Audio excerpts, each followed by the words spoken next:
2 minutes, 30 seconds remaining.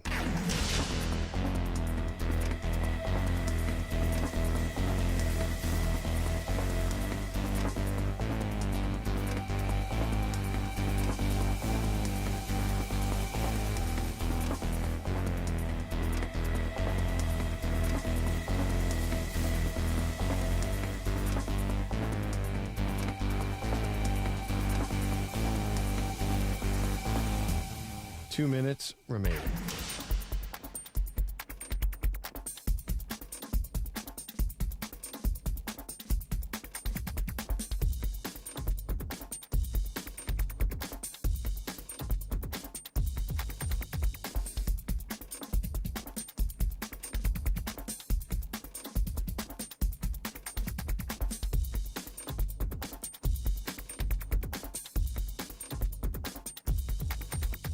One minute, 30 seconds remaining.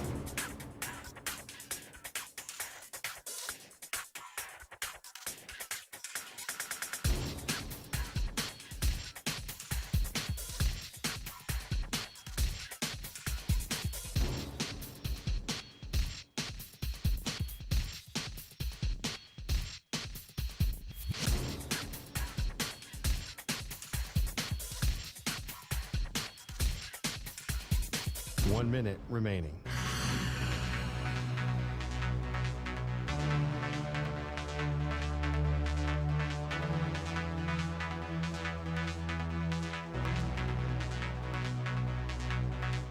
Forty-five seconds remaining.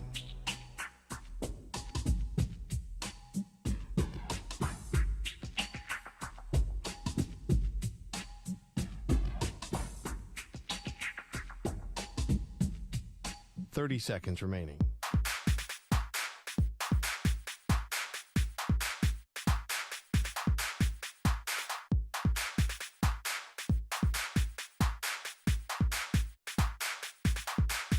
Fifteen seconds.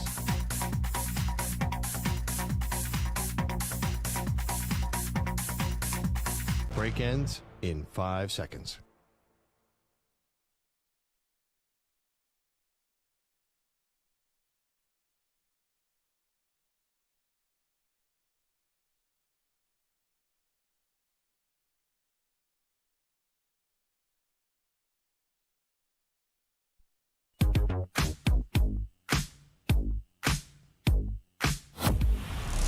We need a reset for Maggie. We desperately need something. Laura said it's okay, Maggie. It'll all be okay. You don't know that, Laura. Yeah.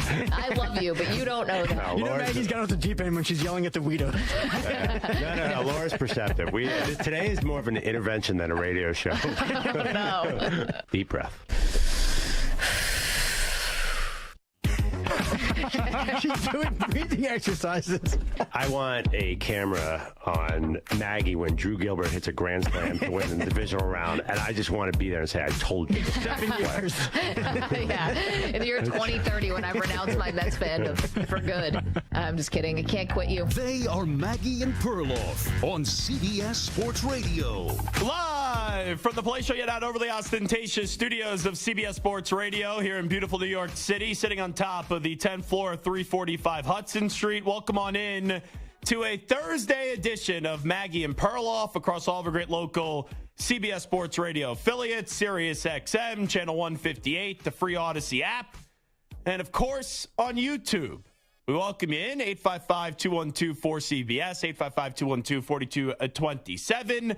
And you could always give me a follow on the good old cesspool of Twitter and also on Instagram, where I'm straight flexing at Zach Gelb, ZACHGELB. Ian Eagle going to join us coming up at the top of the hour. And if you can't figure it out by now, Maggie and Perloff out the entire week. So I'm in once again. And, of course, my name is Zach Gelb, if you couldn't tell by the spelling of the social media accounts. So I was not here yesterday, and I was off as well, so I wasn't filling in here or doing my regularly scheduled show from 6 to 10 p.m. Eastern. And I thought it would be a great idea when the tickets came out, Bruce Springsteen and the legendary E Street Band, get a ticket for my father, get a ticket for my father's best friend, and the three of us all go to the show. So yesterday morning, I get up at 8 a.m. Eastern time. I go, all right, gonna go to show, gonna go to Philly, eat a cheesesteak. I go, let me go to the gym. I just want to get my gym grind on. So I do the elliptical for an hour, which I love, get back to the apartment, shower, take the train to Philadelphia, stop off at our Odyssey headquarters in Philly, met a few people there I need to have a few conversations with. And then I'm wearing my Temple University hat. I know a few of the coaches still there at Temple, want to stop by my alma mater. And then I was going to link up with my father at, like, let's say about 2 o'clock. So my dad's driving down from New York. He gets in the car. He picks me up at Philadelphia, in North Philadelphia at about 2 o'clock p.m. Eastern. We get in the car. We're going to meet up with my dad's best friend who's about to have a hip replacement in about 3 weeks or so. So that factors into the story, and you'll see why. And when I'm in the car, you never know with Twitter X these days because the whole verification process is now a sham where you just pay for it. So you see some tweets and they're out to get you intentionally. Like there's an NBA account where it's verified, but it's not. It's a parody pretty much. And they sometimes put out news or they double over the video with audio and they get you. So I'm sitting there in the car, and let me preface. Before I'm about to tell you the news, I come into the show today. Samter goes, oh, how was the concert last night? I go, oh, you didn't hear what happened. And Samter goes, no, I told Samter. So then Stu, who works with Jim Rome before here as well and is the board op for this show, Stu comes up to me about 25 minutes ago. He goes, how's the concert? I go, you know what, Stu, I'm not going to let you in on my experience. You'll wait for about 20, 25 minutes. So the next thing we know, I'm in the car. It's about 2:25, 2:30. Like, just get in the car with my father. And I see an alert on my Twitter or X, whatever this thing is called. And it goes, Bruce Springsteen is ill, concert canceled. So at first I go, this is a troll. As Stu is laughing right now in my face. I wish you could see him. I thought it was a parody account. And the wording of the tweet was, he's been taken ill. That's not just getting sick, taken ill. It's weird wording. So I'm looking at this tweet for a solid 5 minutes. And my dad's driving. And my father is known to have a little bit of road rage, let's just say. Like old man road rage. You know, you cut him off, he screams. My dad is a worrier, so he never does good with bad news. And I'm just sitting there for 5 minutes staring at this tweet saying, there's no way this could be real, right? No way. And I'm just waiting to tell my father the news. And I go, oh my God, Dad. I go, you won't believe this. The concert is canceled. He's sick. So Bruce Springsteen wasn't having a Michael Jordan flu game moment last night. He canceled not only the tour last night, and then also it was supposed to be another show in Philadelphia, I believe, on Friday. Like, what can you do? You get sick, especially, you know, if it's COVID. I don't know what it is, but we had a hotel, non-refundable. The tickets, now it's wait and see when they reschedule the show. And as I was telling you, my dad's friend's having hip replacement surgery, so he's probably going to be out. And with football season right around the corner, I don't even know if I'm going to be able to go. So I don't want to, like, sit here and bitch and complain about it because it's one of those things. Sounds like you kind of are already. No, but it's not one of those things where I'm mad at Bruce Springsteen. But the part that I'll bitch and complain about was Spike Eskin, our boss, can't stand Bruce Springsteen. And today when I saw Spike, he kind of had like a bleep eating grin on his face. Like, told you shouldn't have gone to the show. And then I get these other two guys that I know in Philadelphia that used to work with Spike, John Marks and Jack Fritz. Like, they're happy that the show got canceled because they knew I was going to the show. They're like, oh, what are you going to see? Born to Run for the 10,000th time? So it's just one of those moments where if you live in Philadelphia, I don't think it's that big of a deal. And thankfully, I'm only coming from New York. So it's not the end of the world. But I'm reading some Facebook group last night, a Springsteen Facebook group. Yeah, I'm a loser. I get it. Some lady drove up from Florida. Like, who drives up from Florida to go to a concert? But imagine driving up from Florida. And then you get there, you have tickets to both nights, and you're not going to get to go to either because, unfortunately, Bruce Springsteen got sick. So first and foremost, I hope the boss is okay in Bruce Springsteen. But just what a crappy night. So here's what I did. This is my big day off yesterday. Went over to Mama's Cheesesteaks Mama's Pizzeria to go get a cheesesteak, my favorite cheesesteak in Philadelphia. Ate a cheesesteak and said to my dad, all right, let's drive back to New York. So it was almost like the Homer Simpson kind of meme where you walk into the bar and then you walk right out, right with the grandpa. That's what it was. You walked right into Philadelphia, show canceled, grab a cheesesteak, and then get in the car and drive home. So, Stu, to answer your original question. Sounds like it was great. That is how my experience at the concert did go. Like, I was bummed because it's obviously you go because you're a big fan, but the people I were going with, my dad, and I call him my Uncle Neil, my dad's best friend, like that's how close we are. It's a pretty cool experience to go with the people that you love. And yeah, I'm going Labor Day weekend, so as long as Bruce isn't seriously sick, then I'll have an opportunity to go Labor Day weekend when it is at MetLife Stadium. But what a crappy day. And let me be real here, I have the worst luck traveling these days. Anytime I take a vacation, it's how do we screw over Zach Gelb? I was supposed to go to Florida in March. Flight was randomly canceled. Burned an off day, just sitting at the airport all day. When all of us went to the draft in Kansas City, I had Rangers Game 6 tickets at $400 a ticket.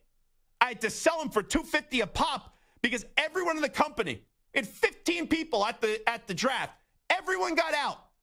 My flight, delayed, canceled. Don't get me wrong. I loved our time in Kansas City. But after 4 days in Kansas City, I didn't need to spend the fifth day in Kansas City and devour with my fat ass more food, more barbecue. Okay? At that point, if I was bleeding, barbecue sauce probably would have came out of me. Every time now, Zach Gelb travels. Yours truly, now I'm speaking in the third person. I sound like a tool.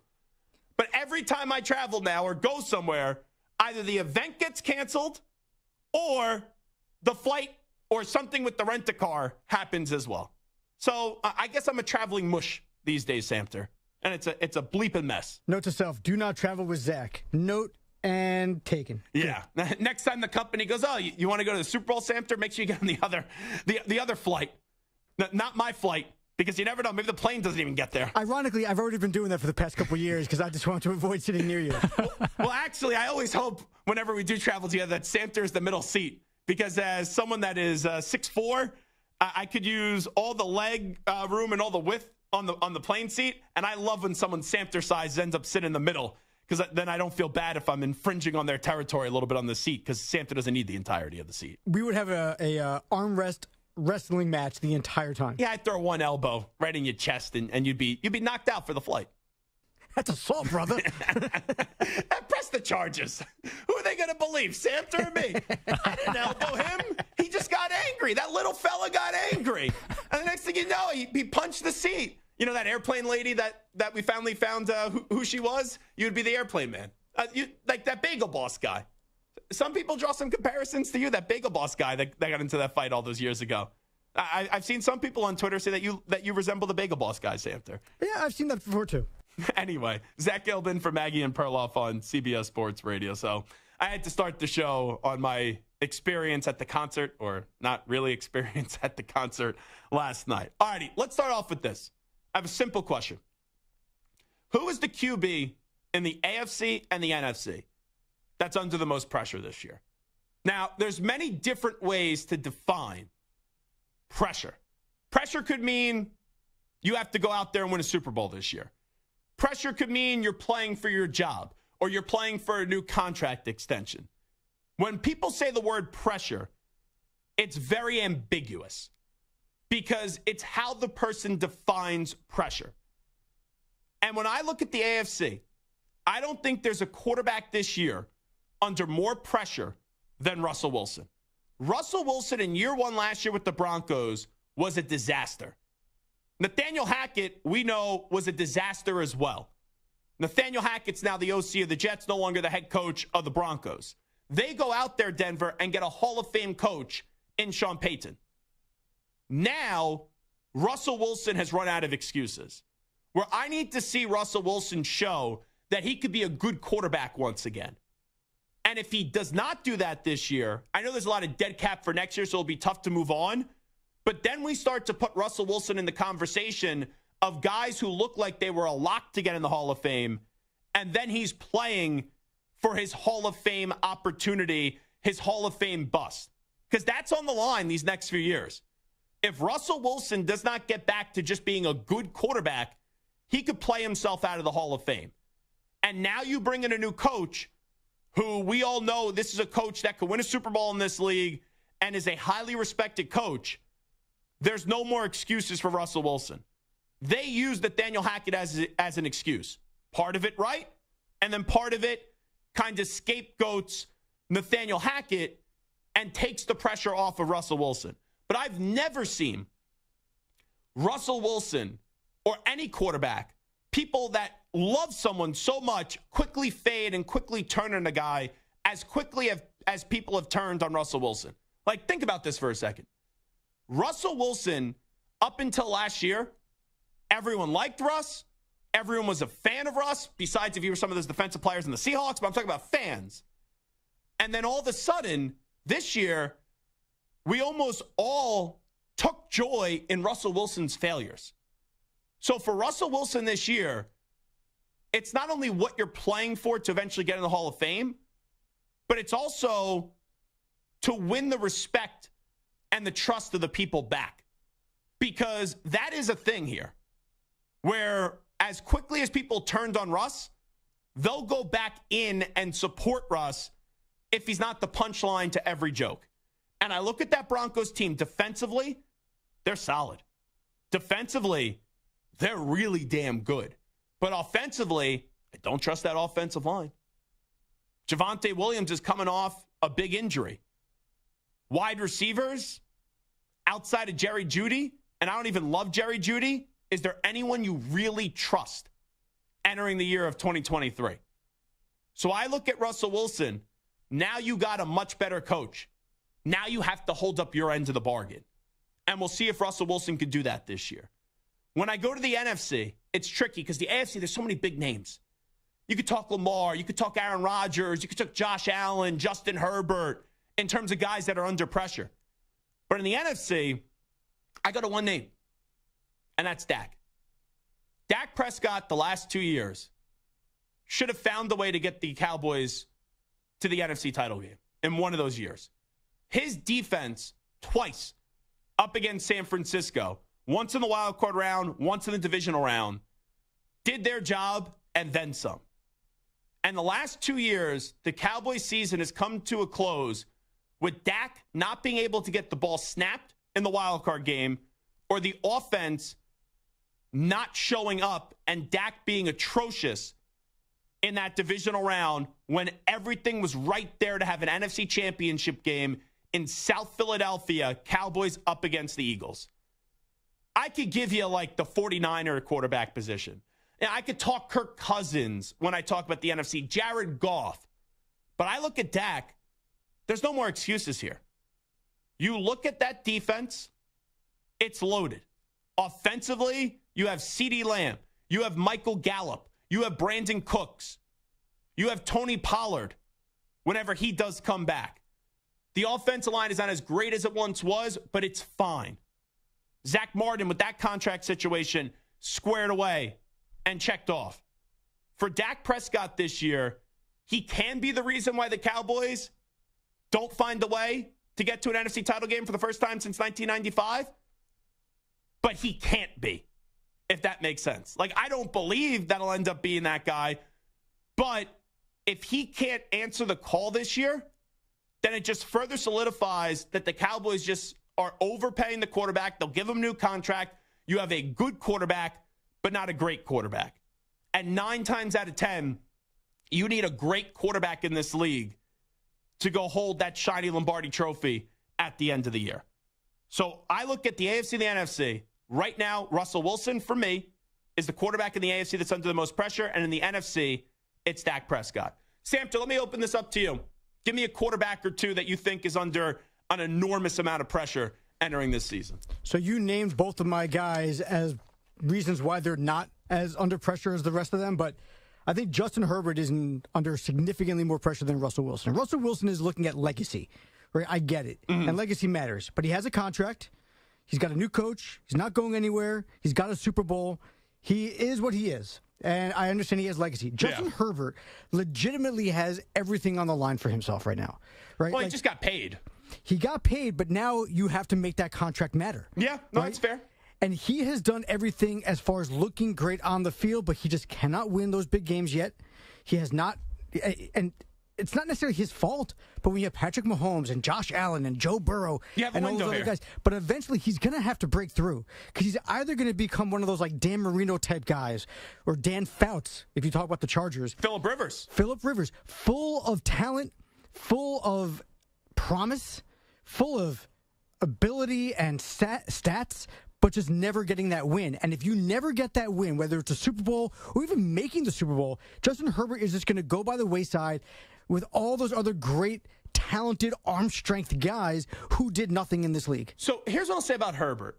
I think some people that question him in the playoffs, it's too premature because he's only had one playoff game, and I know it was a embarrassing defeat.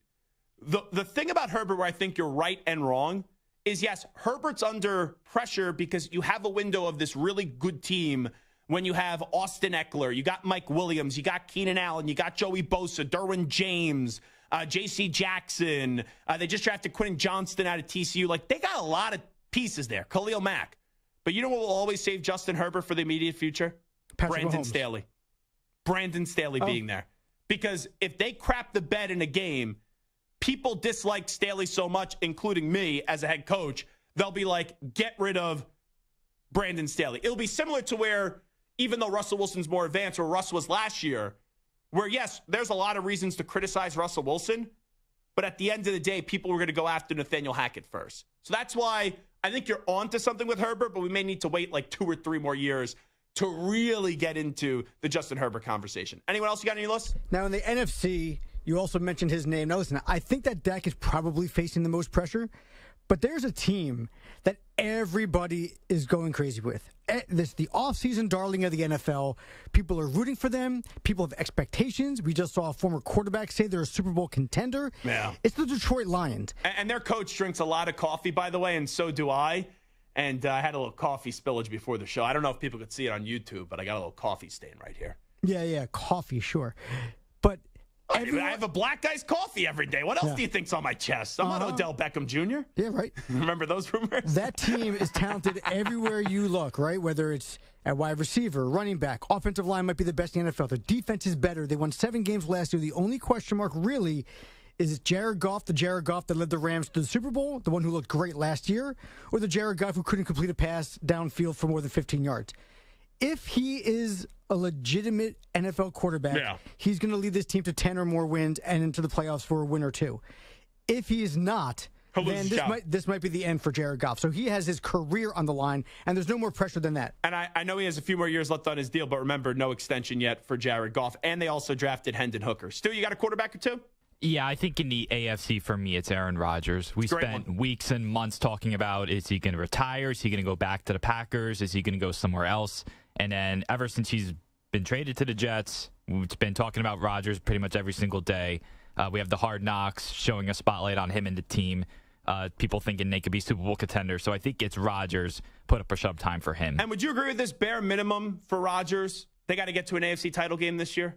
Bare minimum, if you're a Jet fan, to walk away saying, okay, I can at least be somewhat happy with this season. Yeah, there's so much hype. If anything less, I feel like you're going to be disappointed as a Jets fan. Anyone in the NFC for you? I think Justin Fields. I like that. I would go Prescott, but if we're being different here, I think Justin Fields in that third year, he's kind of put expectations on himself, saying that he could throw for 4,000 yards. So Justin Fields in his third year, I think it's kind of that year where he has to, take a big step and prove that he was the top 15 pick. And I like Fields. I don't know if I love Fields yet. And what I'm scared about with Fields is so many people are hyping him up this year, where I just wonder, are the expectations starting to get out of hand a little bit for Justin Fields when you also look at the construction of that roster, which got improved this offseason, and you bring in a guy like DJ Moore, but improving the Bears is not that tough of a thing to do from where they were a year ago with the roster that they had. All right, Zach Gelb for Maggie and Perloff right here on CBS Sports Radio. Give me a quarterback in the AFC or NFC that you think is under the most pressure entering this season. 855-212-4CBS, 42-27. A team that no one was sleeping on last year. Are we now sleeping on them this year? We'll get to that team when Maggie and Perloff continues in 5 minutes. You're in a 5-minute break.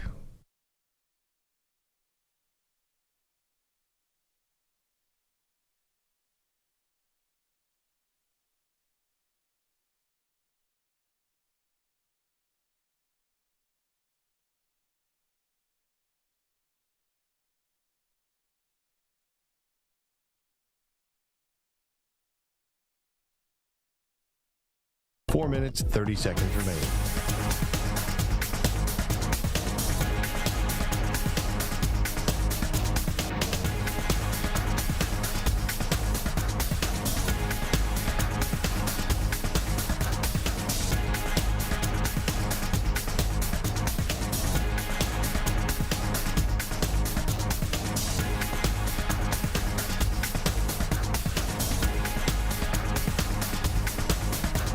Four minutes remaining.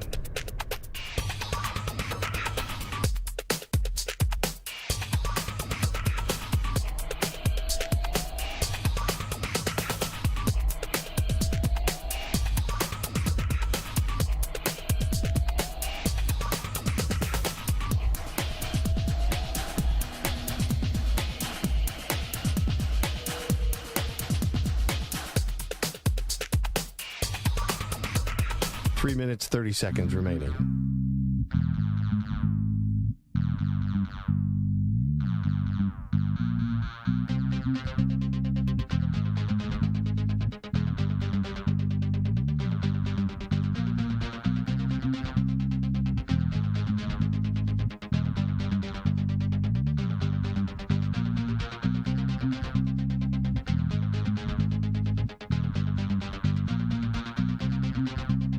Three minutes remaining.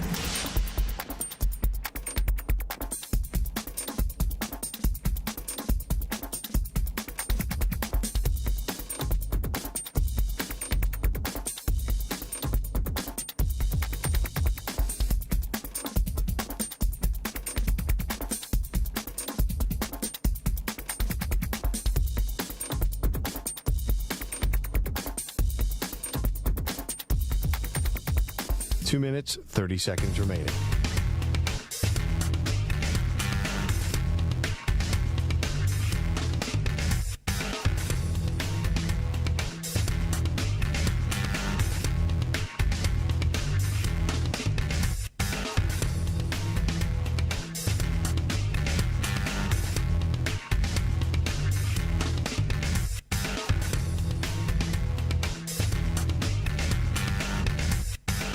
Two minutes remaining.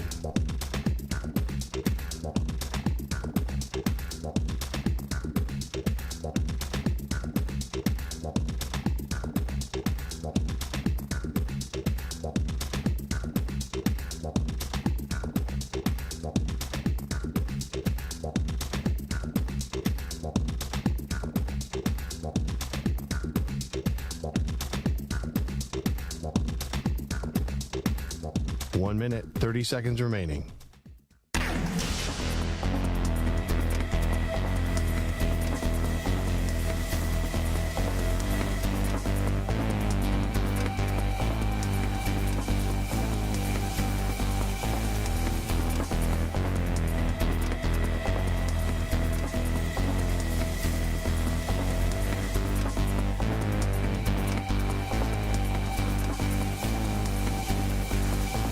Minute remaining.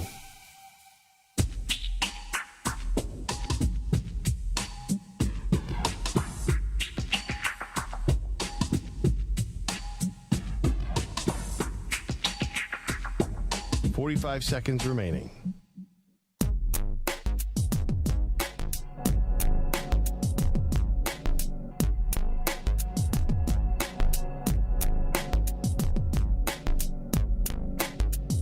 Thirty seconds remaining.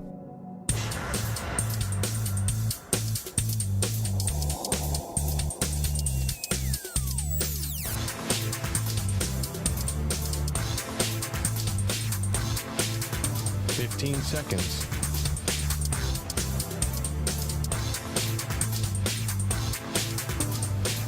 Break ends in 5 seconds.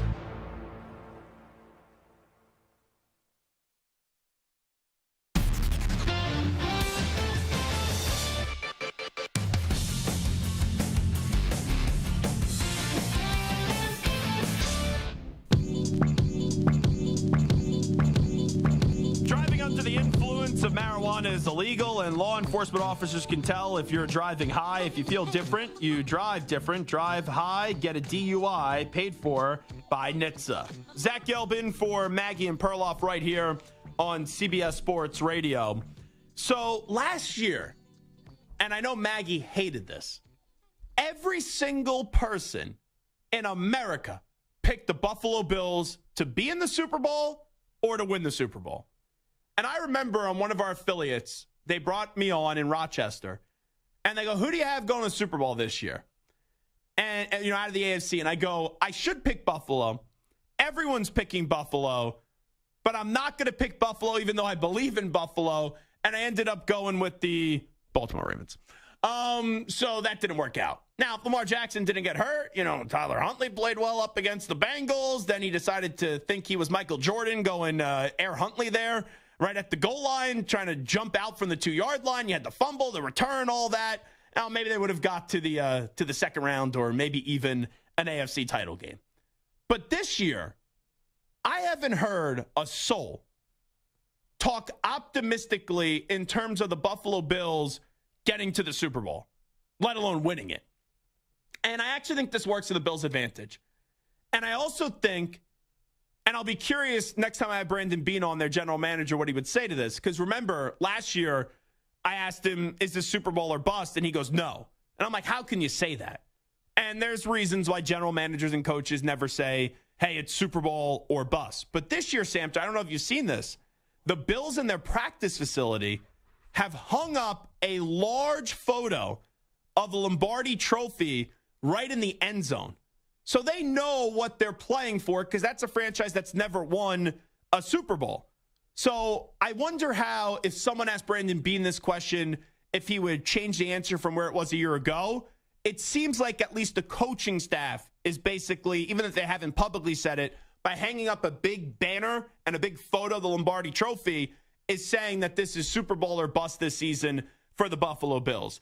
And, sometimes I think when people listen to someone on the radio or watch us on YouTube, they go, oh, that person isn't a fan. Most of us on radio in the year of 2023, we're just fans with a platform.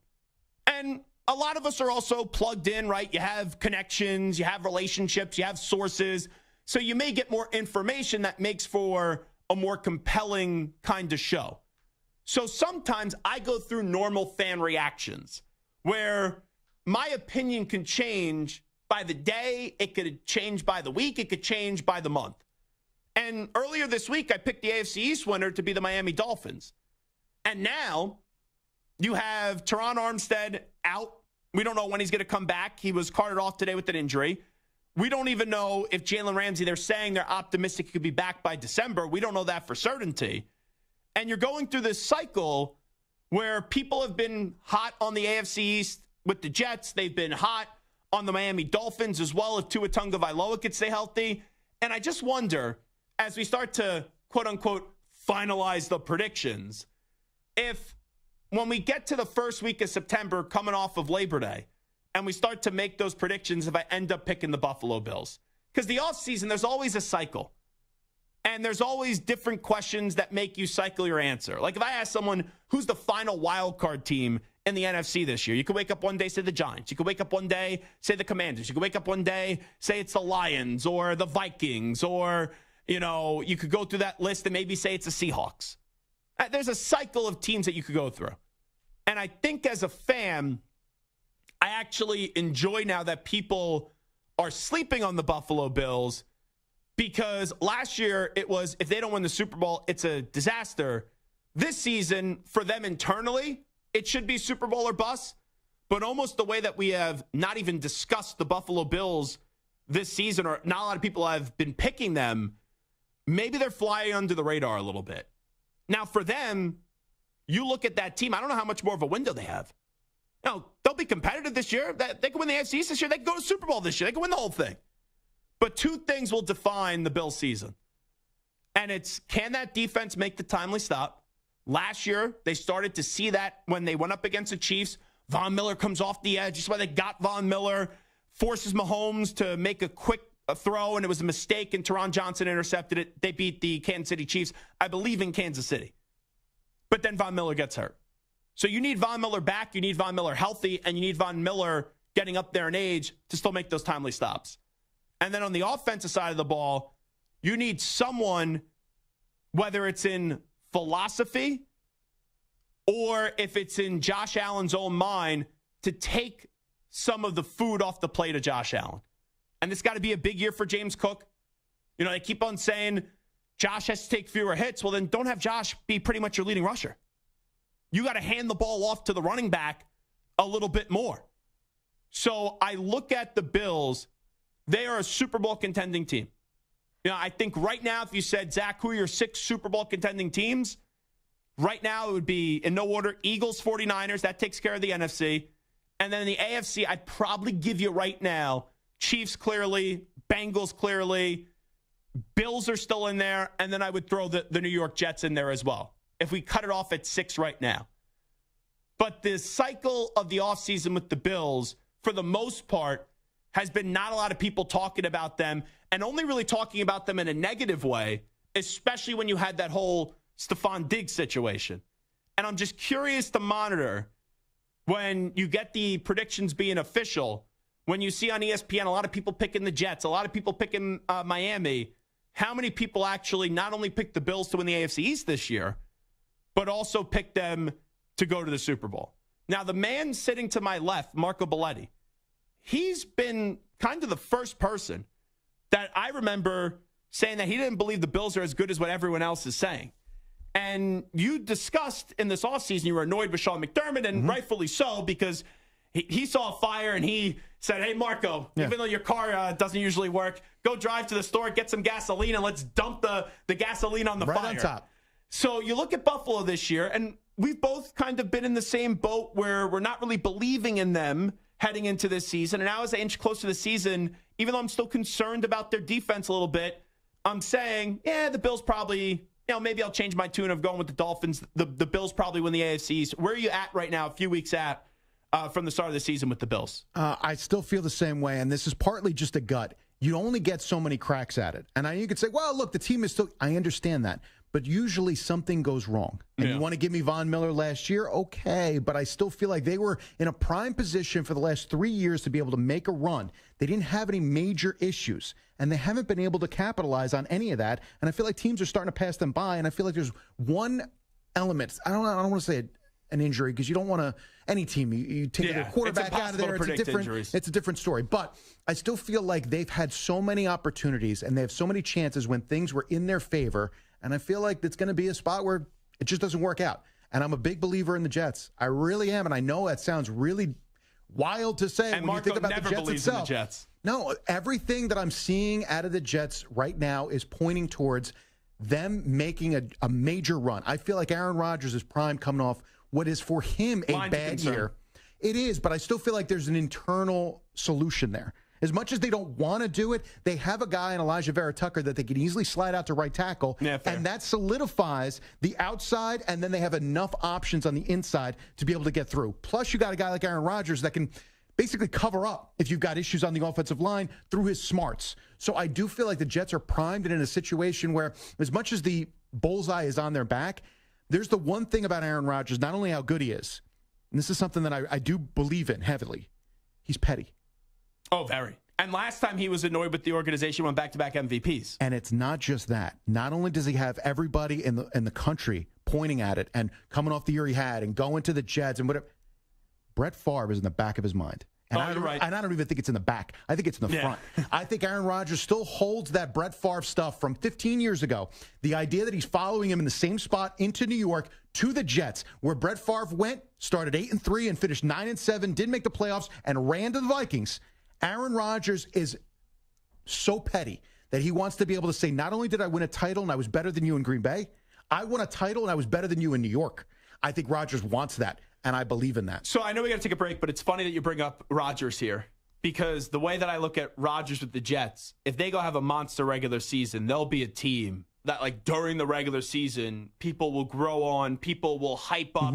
We're seeing where the hype is right now with the Jets. Right. The Bills, even if they go out there and win 13 games this year in the regular season, doesn't matter. It's going to be, can you get the job done in the playoffs? Where I'm not saying there's no pressure on Rodgers once you get in the playoffs, because the last few he's had his own issues. He has had his own problems. Right. But now being in a new environment, if Aaron Rodgers wins 13 games with the Jets in the regular season, that's all people are going to be talking about. If the Bills go win 13 games this year, it's going to be, let's see if they get the job done against Kansas City or Cincinnati in the playoffs. Yeah, and those are the demons. And I think both of those teams are still going to be sitting there. And again, when you want to go regular season, there's some issues there, and I think it's starting to creep into Buffalo's head. Like I said, you only get so many cracks. And if they have Cincinnati standing in front of them in the playoffs, do you really feel good about them winning that game? I personally do not. Trust the Bengals more. Do you trust the Chiefs in front of them? Chiefs, I don't. Yeah. I don't. I still feel like Buffalo, they ran into a wall. They couldn't get past it. And now we're expecting them to just snap their fingers and go. Why? Because did things change? Did anything really happen? Did they get any better? No. So I don't feel like there's something, and I also think it's a little bit mental, that I feel like it's going to be that building, that block that's right in front of them. The only thing that has changed is now people are starting to doubt them and people don't believe in them. And that's when I think you find out with what you have, what you're really made out of, when there's moments of adversity where everyone's jumping on board. Oh, you beat Kansas City in the regular season twice. We all love you, Buffalo. You're great, blah, blah, blah, blah, blah.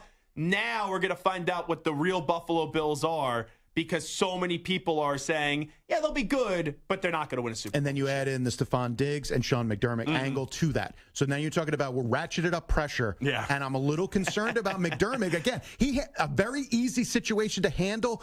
He botched royally. And Stephon Diggs, as much as good as he is, and he's a diva. He's a wide receiver. It's the way it is. But when that pressure gets ratcheted up in the playoffs, do I expect Sean McDermott to be able to put out the fire when he couldn't even handle it in an easy situation?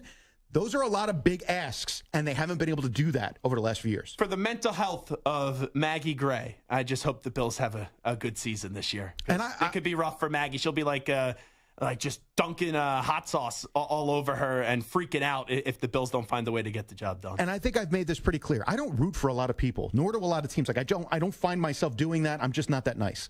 I have a soft spot for Buffalo. Yeah. I do. I wanted to see them get over the hump. And I know a few Bills fans, not only Maggie, but I know a few. People root for losers eventually be winners. Yeah, like you want to see them get. I just don't believe it. There's a difference between hope and expect. I expect them to crumble when the pressure gets up. All right, we'll take a break here on Maggie and Perloff. Zach Gelb filling in. When we come on back, you got to hear this audio from Deion Sanders. It may surprise you, but standing by with the latest CBS Sports Radio update.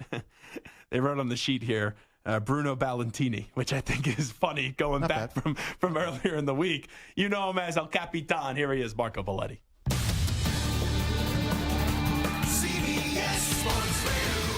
Sports Flash.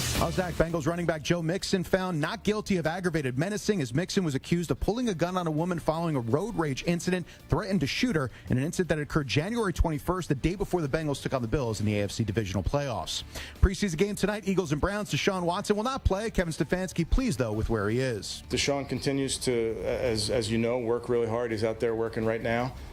He's making sure that every single day he's got the focus to get one day better. And I think there were plays yesterday that he made that were really impressive. I know there's throws and decisions that he wants back, and that's part of playing quarterback. Meanwhile, Dalvin Cook at Jets camp talked about taking on his brother James now, week 1 against Buffalo. Just hope we don't give my mama a heart attack, man.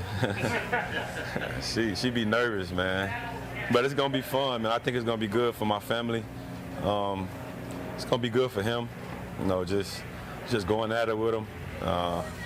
It's going to be overall a great experience, man. I'm looking forward to it. It's going to be fun come week 1. Lions likely won't have wide receiver Jamison Williams preseason thanks to a hamstring issue, but he's already suspended for 6 games of the regular season for violating the gambling policy. In baseball, the Mariners and Royals tied at 1 in the 6th. I'm Marco Belletti. Hey, it's DA. Be sure to listen to CBS Sports Radio at home. Ask Alexa to play CBS Sports Radio.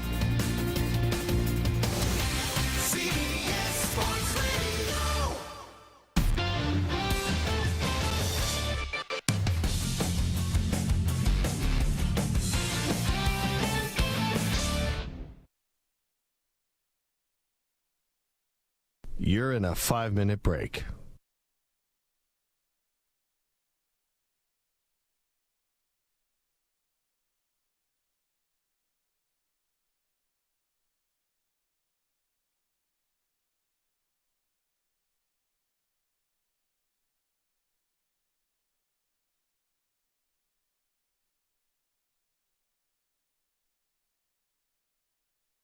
4 minutes, 30 seconds remaining.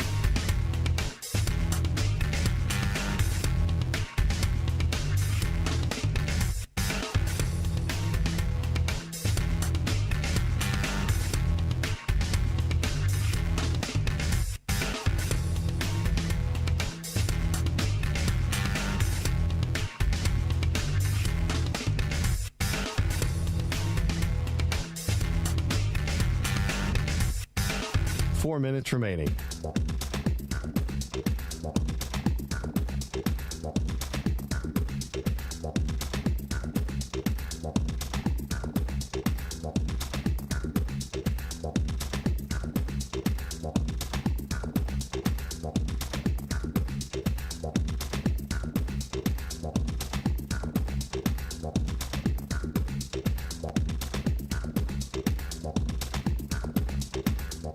Three minutes, 30 seconds remaining.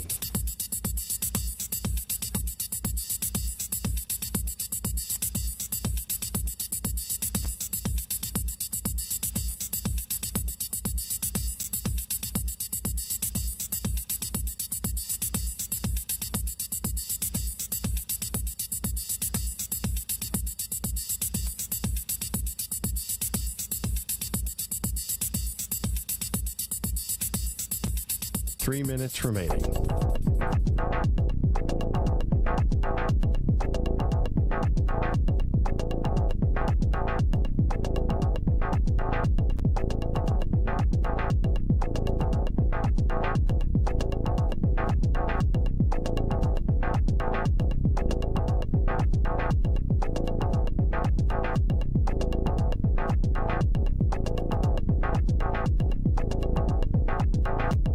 Two minutes, 30 seconds remaining.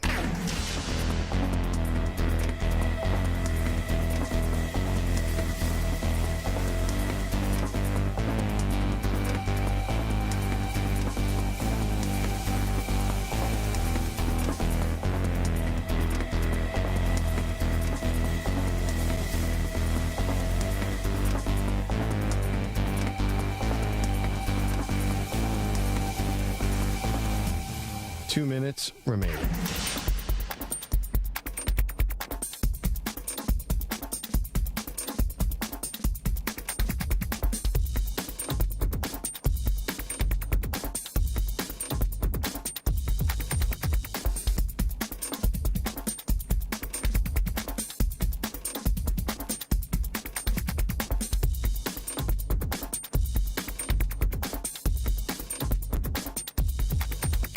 One minute, 30 seconds remaining.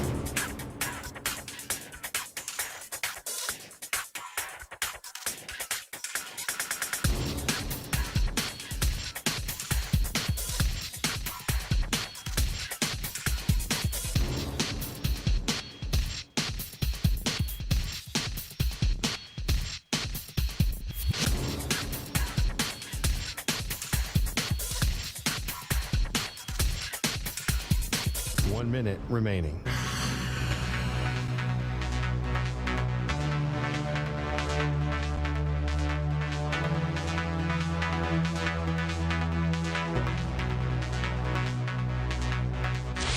Five seconds remaining.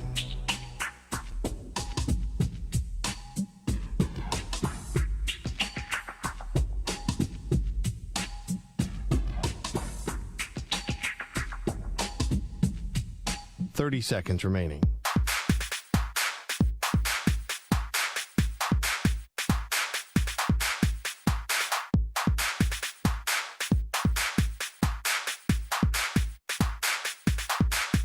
Fifteen seconds.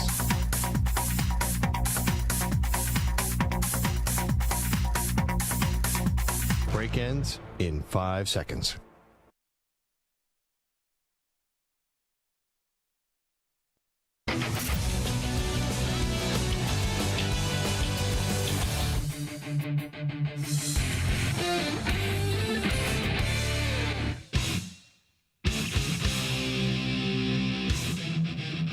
Maggie and Perloff right here, CBS Sports Radio on this Thursday edition of the show. Zach Gelb in for both Maggie Gray and Andrew Perloff.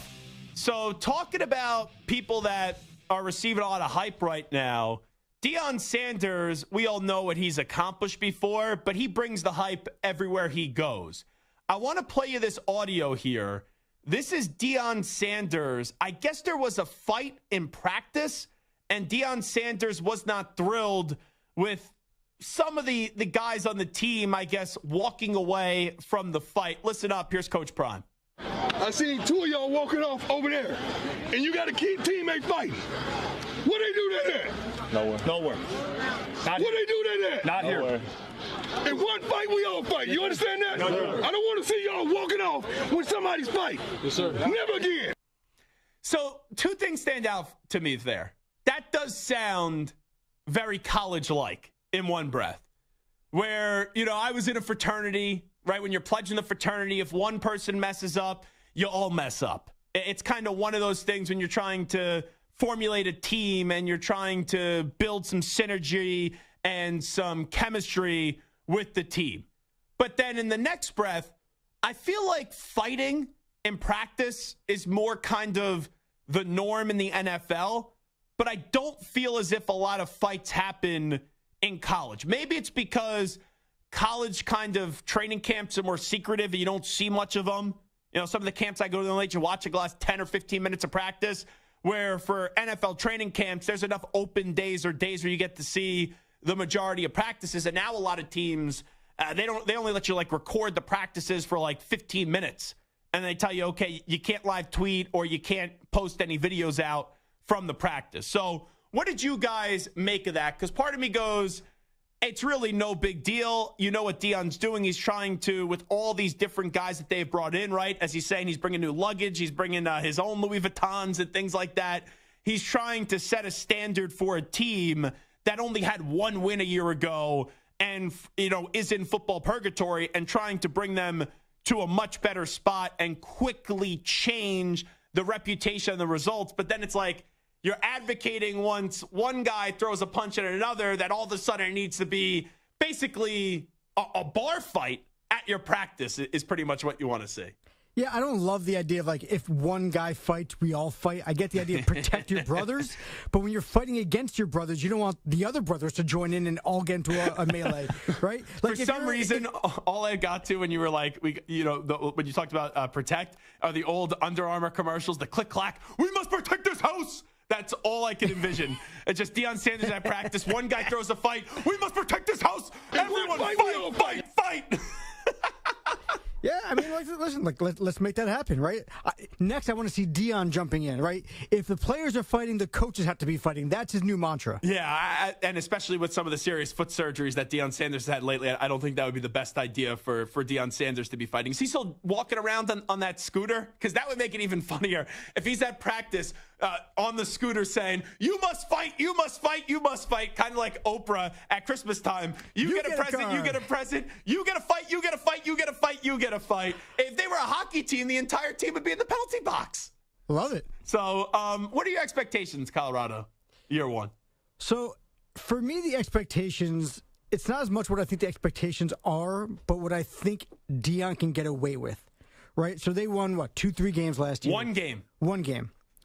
And so, you say, all right, if they win 2 or 3, that's a marketed improvement. However, it's Deion Sanders, and because of this kind of bluster, right? If one fights, we all fight. Let's get rid of the scrubs. Let's bring in this whole thing. Let's wipe it all out and bring in my guys. My son, we have the number 1 recruit from 2 years ago. He's building up an expectation himself. Whereas if they don't win 6 or 7 games this year, I don't care how good or bad they are. Ooh. If they don't win 6 or 7 games this year, we're going to look at Deion as being a failure. I don't care how bad they were last year. I'm sorry, that's a hot take. That is a hot take. That is a scorching hot take. You're telling me if they win 5 games this year, you'd be like, Deion did a good job. Honestly, that was my number. If they get to 5 names, I'd be really impressed, and here's why. I understand you have his son, Shedeur Sanders, now. You also have Travis Hunter, who was the player that you were talking about. But you look at that team, you are starting right back over. And I know we brought in some big names. Not everyone is TCU. Even Sonny Dykes told me last year when they started off 4-0, 5-0, he was surprised they got off to that start. Usually year ones are messy. Now, can it be a little bit easier now in year one because of NIL and transfer portals and things like that? Sure. They're going to be better than what they are a year ago. They only had one win. You can't get worse. They're not going to not win a game this entire season. But you got to remember, they are playing in one of the tougher conferences this year. The Pac-12, in their final year before they go back to the Big 12, it is a gauntlet this year. And you look at that schedule, their first 2 games are TCU and Nebraska, right? TCU is an unknown, even though they were in the national championship game last year because they lost so much. You still think that TCU is going to be better than a team that only won 1 game last year. Nebraska, Matt Rule has been around the block a lot. And my alma mater, Temple, Baylor, I know he was not a good head coach in the NFL, but the guy has been wonderful in college, turning around 2 messy situations. If they could win one of those first 2 games, I think that would be impressive. But then after that, you have Colorado State, cupcake game. So there's 1 win for starters. Oregon with Bo Nix, very tough. USC with Caleb Williams, very tough. Arizona State, winnable game. Stanford, winnable game. UCLA, I know Chip Kelly is so experienced. No more Dorian Thompson-Robinson. We'll see if that's a winnable game. Oregon State supposed to be good this year. Arizona, winnable game. Washington State, tough opponent, especially at Washington State. Utah, they've won the Pac-12 the last 2 years. So you go on that schedule, and it's not even locks in some of those winnable games. Colorado State's your 1 lock. After that, TCU, Nebraska, if you get 1, I think that's a good thing. But then you go to that stretch of Arizona State, Stanford, UCLA, forget Oregon State, and then you have Arizona State. You got to find a way, if they're going to have a really successful season, even come close to any number 6 or 7 wins, you got to win 3 out of those 4 games against Arizona State, Stanford, or Arizona, and then UCLA when you go through that. And I think the schedule in the conference is going to make it really tough, where if they get 4, I'm okay with it. If they get 5, I think it's a big success, even though they're not going to be above 500. Iron Eagle joins us next. Zach Gelb for Maggie and Perloff right here at CBS Sports Radio.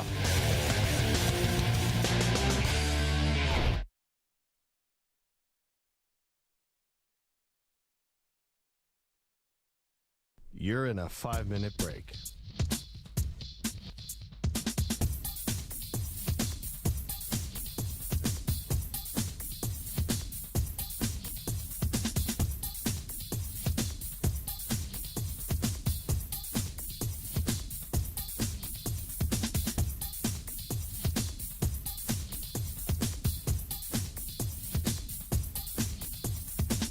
Four minutes, 30 seconds remaining.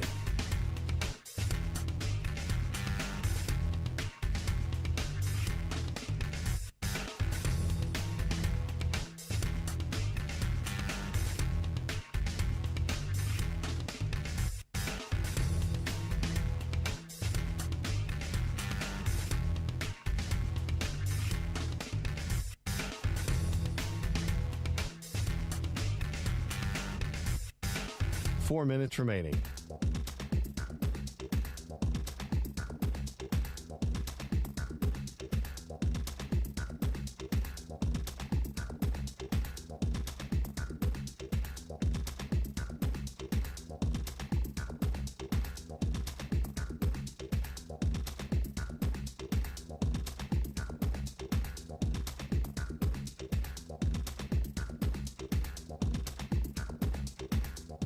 Three minutes, 30 seconds remaining.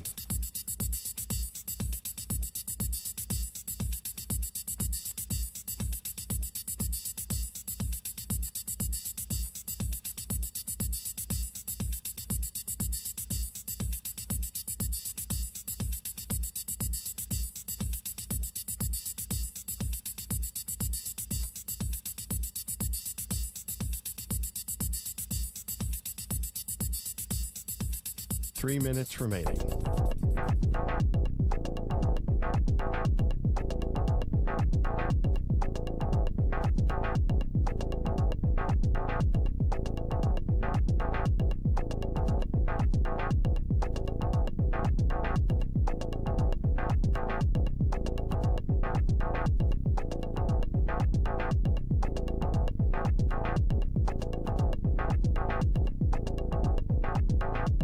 Two minutes, 30 seconds remaining.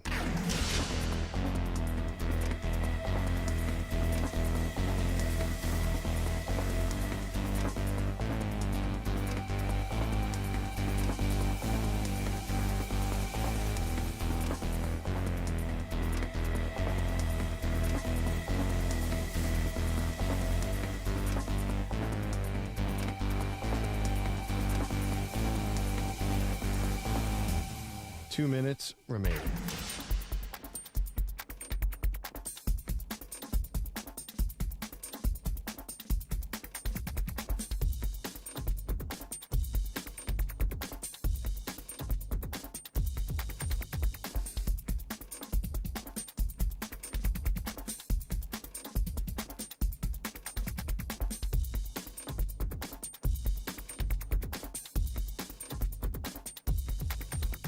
One minute, 30 seconds remaining.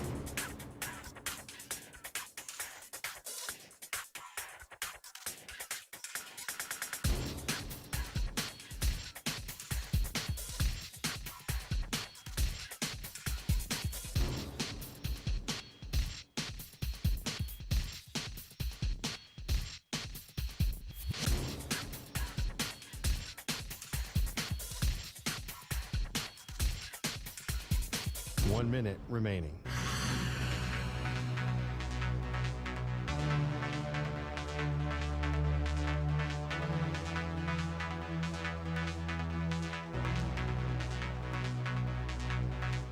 Forty-five seconds remaining.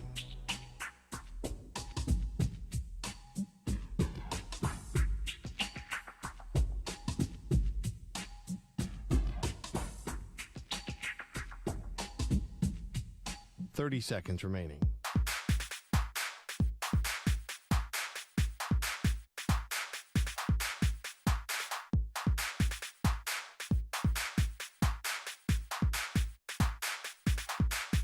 Fifteen seconds.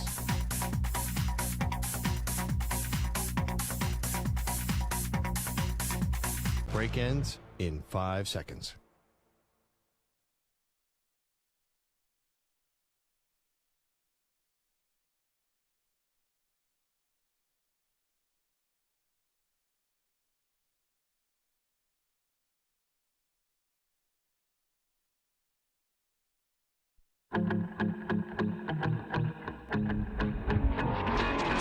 The Altuve buzzer is definite. Oh, you guys are nuts if you think he actually had a buzzer under there. He did it.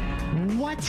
Wait, Stu, do you believe the buzzer? I believe the buzzer. You do? I think everybody nuts. believes the buzzer. No. Think about how silly that really is. You think all these years later, nobody would have spilled the beans? Nobody said a word? Yeah, but it was so awkward the way he was hiding something. No, he had a stupid tattoo and didn't want people to rip his shirt off. Oh, get out of here. I believe that. Who on earth? Sure. Anyone I know with a tattoo wants to show that tattoo more than anything in the world.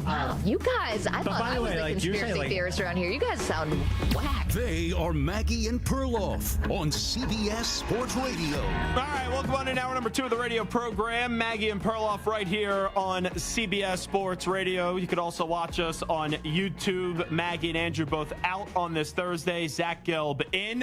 And let's go out to the guest line right now. Welcome in a man that does a great job for CBS, calling all the action this upcoming fall. And you'll see him through the playoffs, and that is Ian Eagle. Ian, how are you, my friend? I'm doing great, Zach. How you doing, bud? Well, I'm doing fantastic. So I'm watching Hard Knocks. I know you do the preseason games for the Jets. I need to see a little bit more Ian Eagle. Maybe you have to make more of a little publicity stunt out there to get more airtime on Hard Knocks, Ian.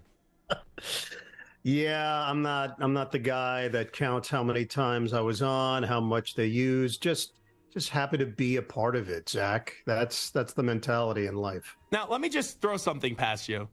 If, let's just say, the producers of Hard Knocks come to you and go, Ian, we want you to do ayahuasca with Aaron Rodgers on camera, would you do it? Why do you think it would require the producers to come to me to do that? I might just do that in my everyday life. There's the headline. Awful announcing tomorrow. Ian Eagle says he does ayahuasca every day on CBS Sports Radio. Give us a little feel, though. You've been around the Jets with Aaron Rodgers. From afar, it seems like everything's going great right now. Yeah, I think it's exceeded expectations on both sides. That Aaron went in thinking, oh, this is going to be different. This is going to be new. It's exciting. And I think he's been blown away by the camaraderie and by the facilities and the vibe and the buzz around New York, New Jersey. Think about just the drastic change in his day-to-day existence going from Green Bay to the tri-state area and the number one media market in the country. And then flip it, I think the Jets thought they were getting a future Hall of Famer and someone that's going to be highly motivated. I'm not sure they realized they were getting someone that was going to unify the team, and not just the offense, the team, the way in which he interacts with everybody. This is something I saw just working that preseason game, how Aaron carried himself, his comportment, and then how everybody was responding to him, no matter who we talked to on the Jets, coaching-wise, player-wise.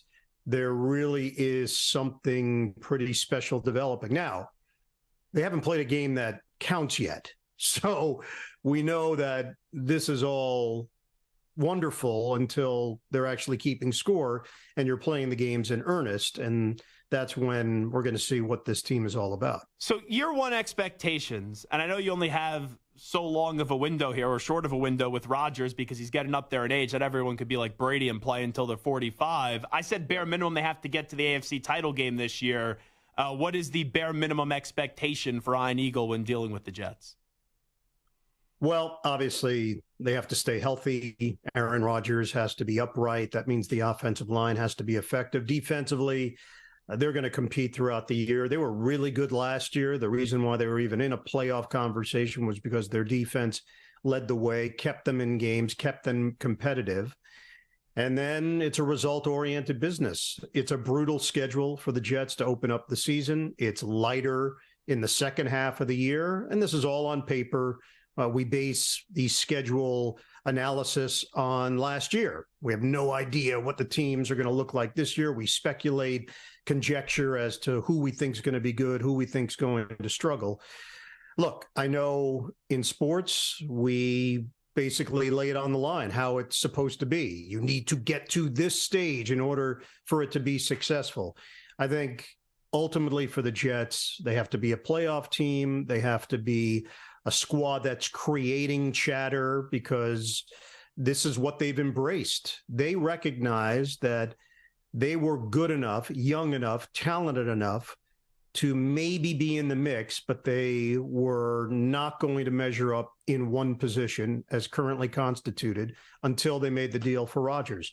This was done with the idea that this could put them over the top. Dalvin Cook, same deal. It's a win now mentality. They're not thinking about 25, 26, 27.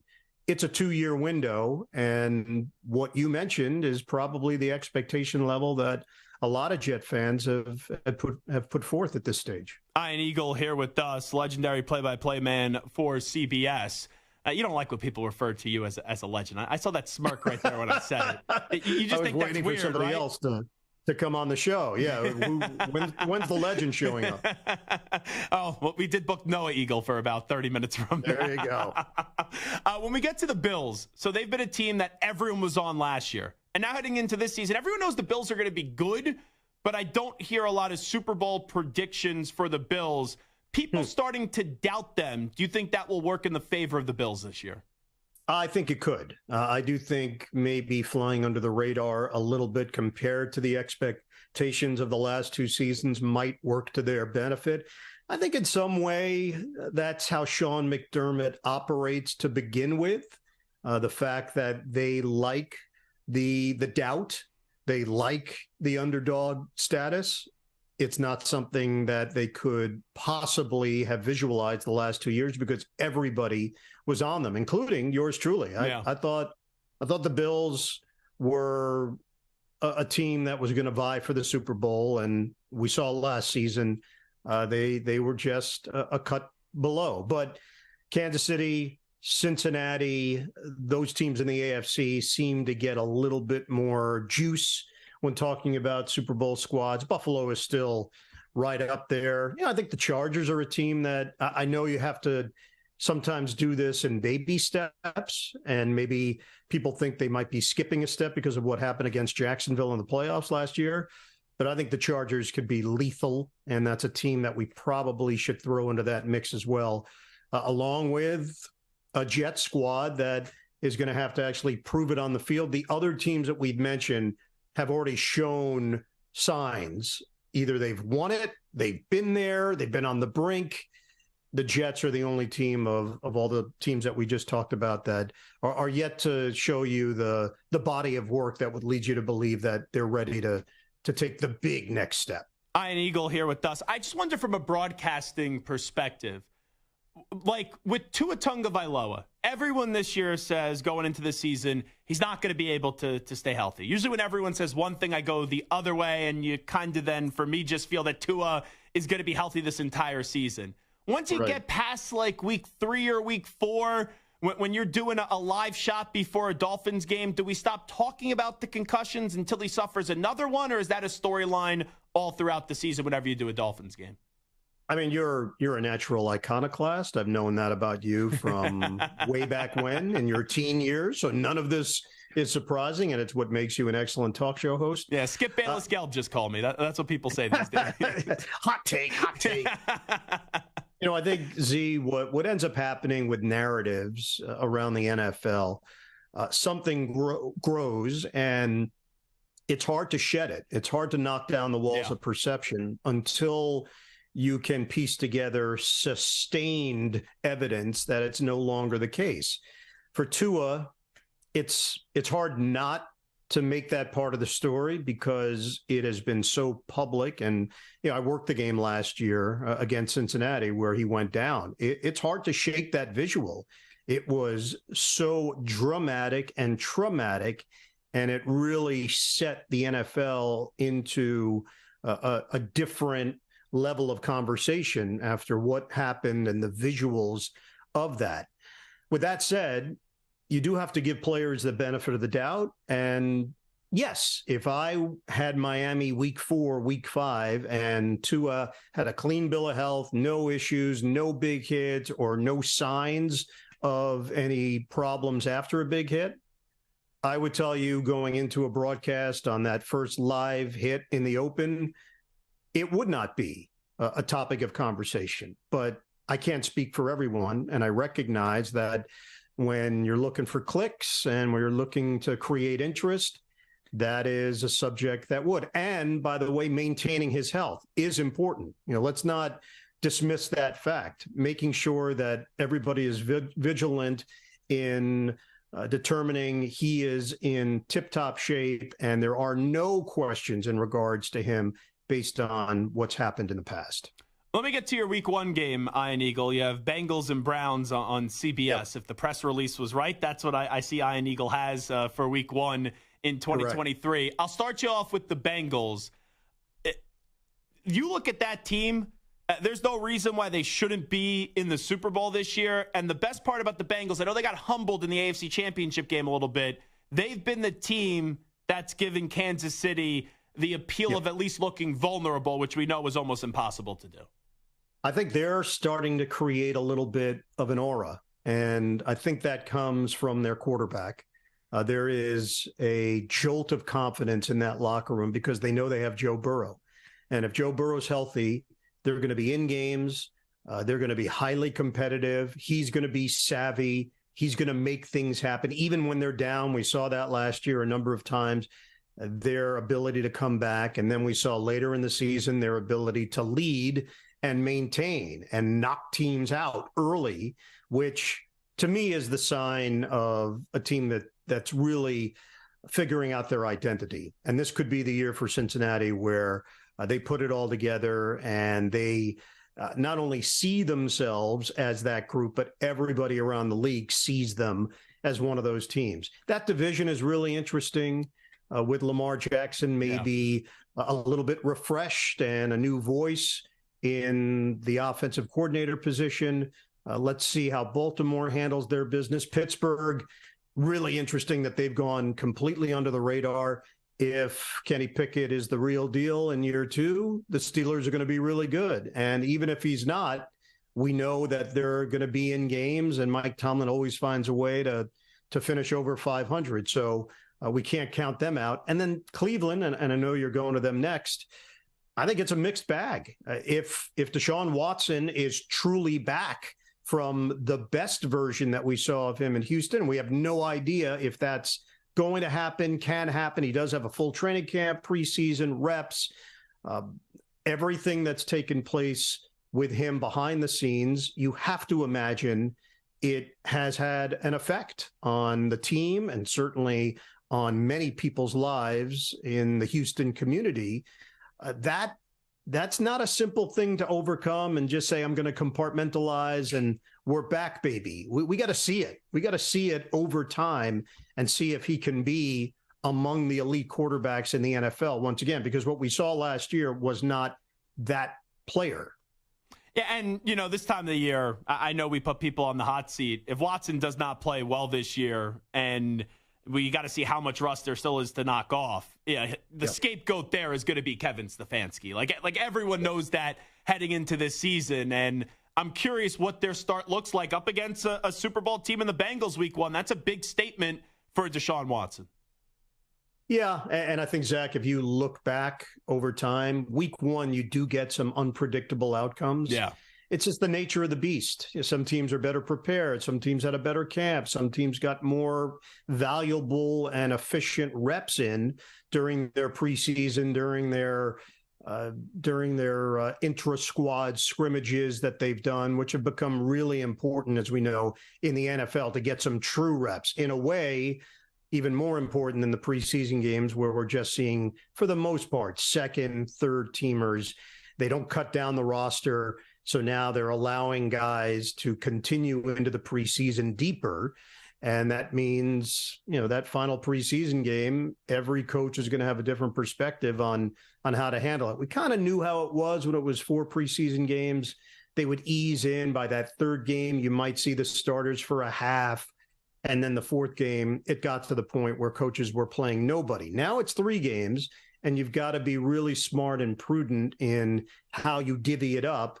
And I do think these scrimmages have replaced, in many ways, the reps that coaches and talent evaluators are looking for when it's ones against ones. And it's literally 50 plays. They're running a bunch of plays in these scrimmages to really dot the I's and cross the T's and feel like they're getting legitimate prep in. If I had to put the number at 100%, Iron Eagle, where do you fall that Tom Brady is actually done and you won't be broadcasting a game of his at some point this year? Man, I would be shocked. But you know what? Tom Brady has shocked us before, winning a Super Bowl at the age that he did, going to a new team and somehow making it feel smooth. And that was, to me, as triumphant as anything that he's done based on the circumstances, the questions. Could he win without the Pats? Could he win without Belichick? He answered all those, albeit during one of the most bizarre years in football history. But yeah, we were crowning a champion and someone was going to win it. And it just happened to be Brady. My sense is he's not, but we know what happens in this league. Bizarre things take place and a job opens up with a perfect team or a coach or a 49ers. system. I'll just throw the team out there for you. Yeah. I mean, it happens. And look at the 49ers setup right now. Brock Purdy was lightning in a bottle last year. We have no idea if he can replicate that. It's not a guarantee by any stretch. Look at their depth chart, whether it's Lance, whether it's Darnold. They're a team that believes they're ready to win the Super Bowl. And it's that position that's probably going to dictate whether or not they do. They are good enough in every other area of their 53-man roster. So if it gets to that stage, hey, we heard Kyle Shanahan was ready to bring Phillip Rivers on in 1 week's time. Yes, you're right. That could be a phone call where Tom Brady says, yeah, I'm staying in good shape. Why not? Let's give it a whirl here. Last thing I'll ask you, Iron Eagle, I'm looking at your set right now on Zoom. They have it blasted on one of these big screen TVs in the studio. Yeah. What are the bobbleheads that you got right above your shoulder? Oh, right. These right here? Yes. Yeah, that's Mike Emmerich and Daniel Snyder. No, that's not. At first, I'm like, oh, Doc Emmerich, that's a great one. And then it's like Daniel Snyder. I go, okay, Iron Eagle. Interesting. No. That was is that Wally Zerbiak? A fan sent me and Noah. That's me and Noah. There you go. I'll me and tell my you, son. The bobbleheads are not as good as they look in person. I think you and Noah look a lot better in person than that bobblehead. Well, I just put it in the background. That's the first close-up shot that this bobblehead is. has ever gotten. You get the sound effects too? Yeah, we hear the whole thing now. Ian, have a great season. Appreciate the time as always. Thank you. All right, Zach. Great to be with you, bud. There you go. The great, legendary, I know he loves that, Ian Eagle joining us right here on CBS Sports Radio. We will take a timeout, and when we do come on back, we got to talk a little bit about Arch Manning. Don't go anywhere. Maggie and Perloff with Zach Gelb right here, CBS Sports Radio. You're in a 5-minute break.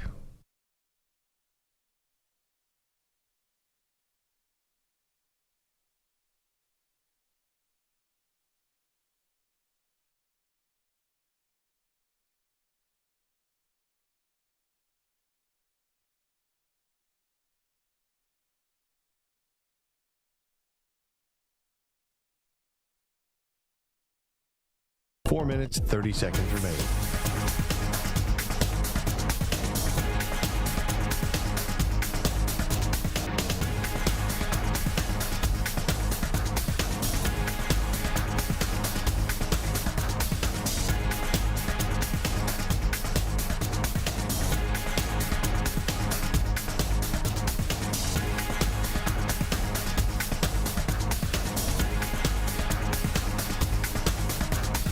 Minutes remaining.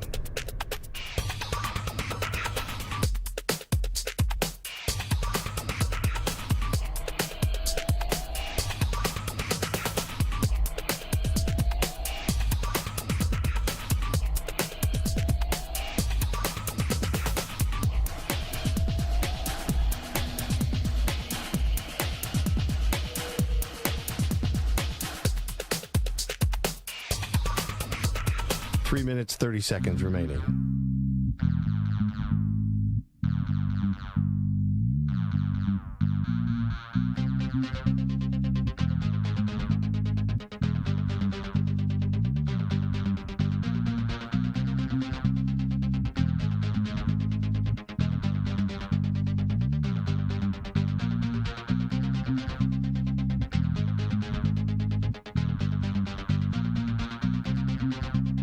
Three minutes remaining.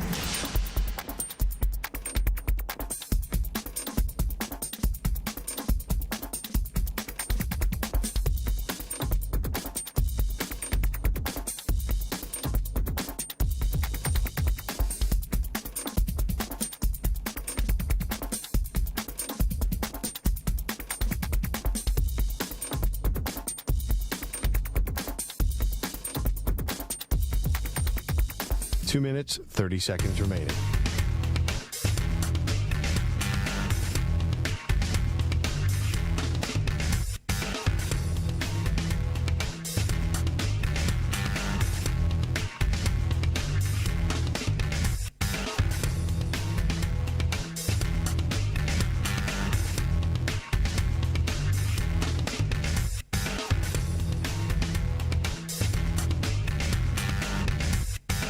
Two minutes remaining.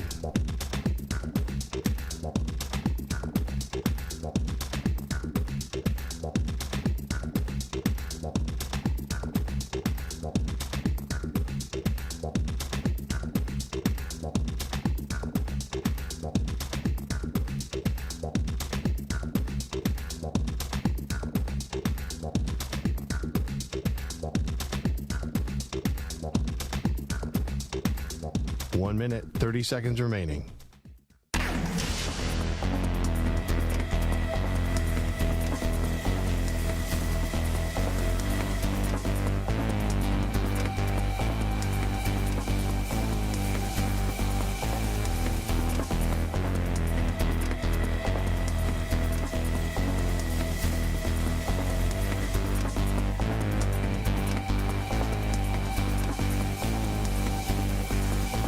Minute remaining.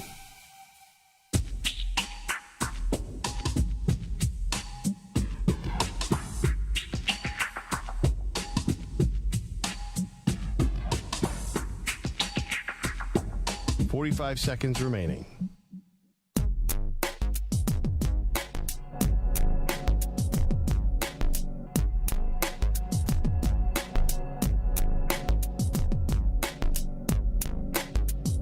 .30 seconds remaining.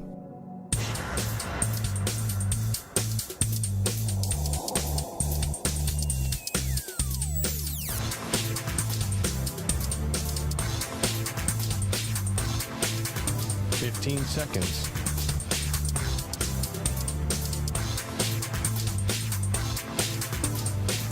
Break ends in 5 seconds.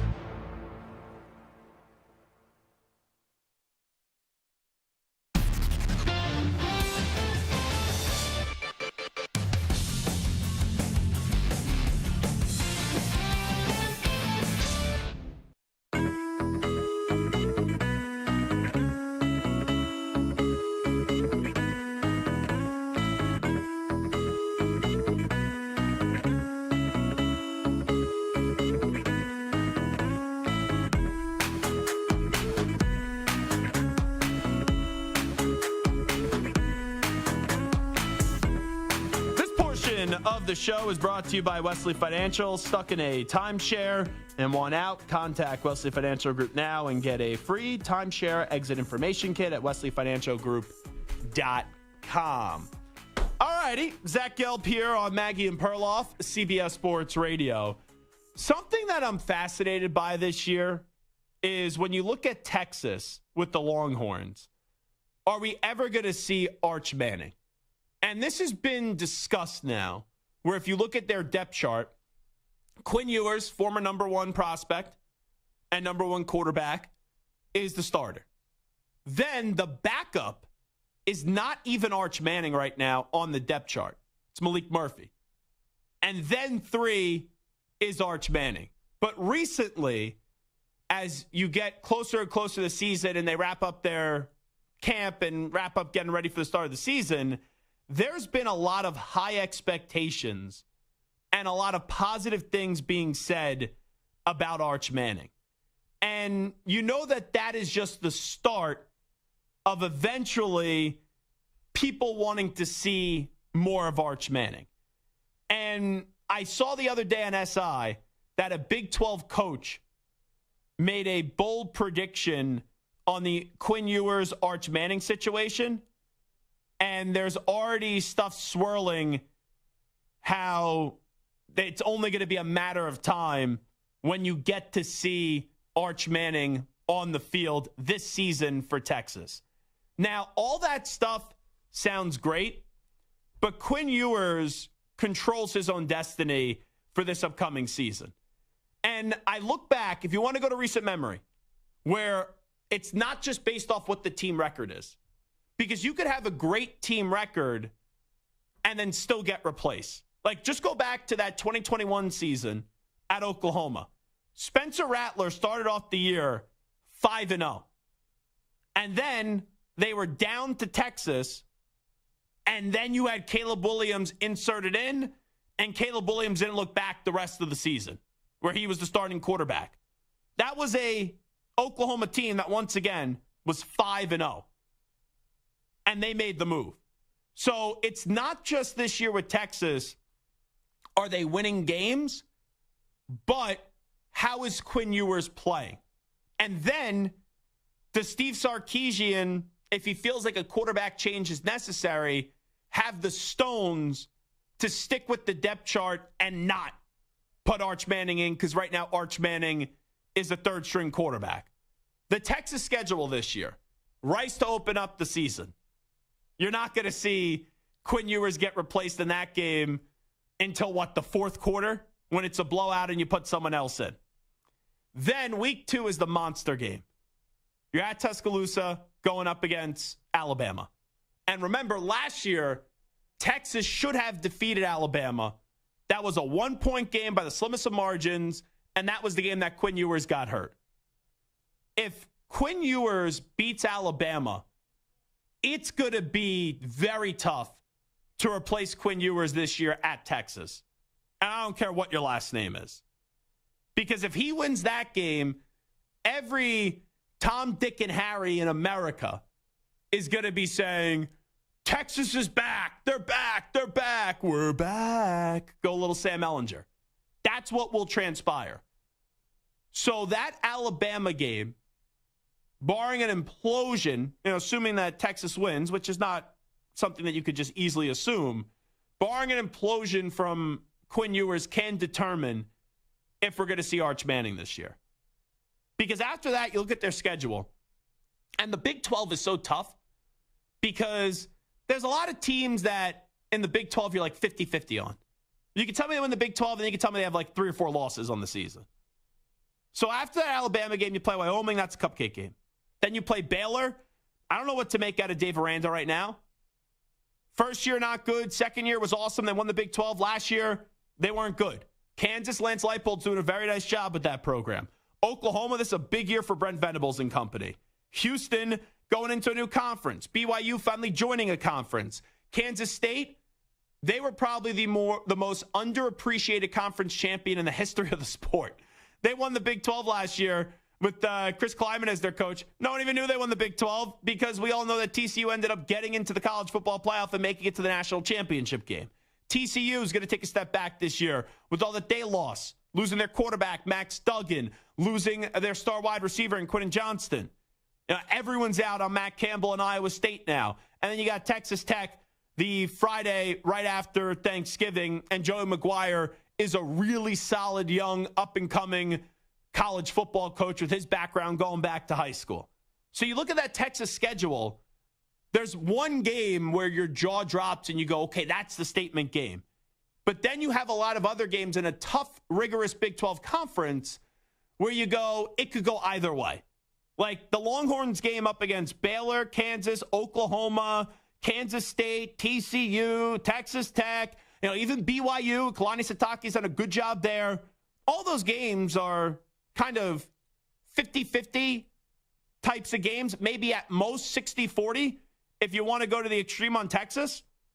So Texas is the preseason favorite to win the Big 12. There's going to be 2 questions with Texas this year. Will Texas come through on that expectation, and will they win the Big 12? And then also, will we see Arch Manning at any point this year start a game, is the way to say this for the Texas Longhorns. And Samter, that to me are just 2 fascinating questions. And put the first one in the rearview mirror for now. Do you anticipate Arch Manning at some point this season starting a game for the Texas Longhorns? If Quinn Ewers doesn't get hurt, because he did get hurt a couple times last year. Yeah, that Bama game. Outside of injury, no. I don't see Quinn Ewers getting benched for Arch Manning. Do I see Arch Manning coming into games in a blowout? Sure. Do I see Arch Manning maybe get a couple offensive packages here or there? Sure. But if Quinn Ewers is healthy, I think Quinn Ewers is going to be good enough that he's going to be a Heisman contender. But B, I don't think that they're going to take Quinn Ewers out. Unless he's terrible, which I don't see happening. I think Quinn Ewers is going to be the quarterback for the entire season, barring injury. If he does get injured, and you would hate to see that happen, do you think Sark then, let's say the next week, the next Saturday, because right now he has Malik Murphy, who has all the skills, all the tools. I probably think Malik Murphy after this year transfers and goes somewhere else because Arch Manning's going to be starting next year. Does he stay true to his depth chart? If you see Quinn Ewers get hurt, does Sark stay true to his depth chart where for now it's Malik Murphy 2 and then Arch Manning 3? I think, to be honest, it will be tough because Malik Murphy is a monster of a guy. Yeah. I mean, he is huge. And he's a different type of quarterback than both Quinn and Arch. So, like, if Quinn gets hurt mid-game, clearly it seems like Arch needs to be the guy that comes in because he fits the offensive style probably that Quinn Ewers is running. Now, maybe the next week they go to Malik Murphy because they can change and alter the offense a little Fascinating. bit. But I don't think that they can just go right from Quinn to Malik Murphy. Fascinating. And Malik was there last year. I'm the opposite way, where if Quinn Ewers got hurt in a game, I think Malik Murphy comes off the bench and he goes and plays the second half. Then the next week, depending on what happens with the game, but let's say if he doesn't really overly impress, then it's Arch Manning. Because that's the other part for Sark here. Right now, everyone loves Steve Sarkisian. He could be the guy at Texas. No one's saying he is the guy, but he could be the guy. And now you're going into the SEC next season. You're telling me if Quinn Ewers gets hurt, or even if Quinn Ewers plays a little bit like Spencer Rattler did at Oklahoma, where they're winning, but they're winning and it's not the quarterback that's balling out, those Longhorn fans.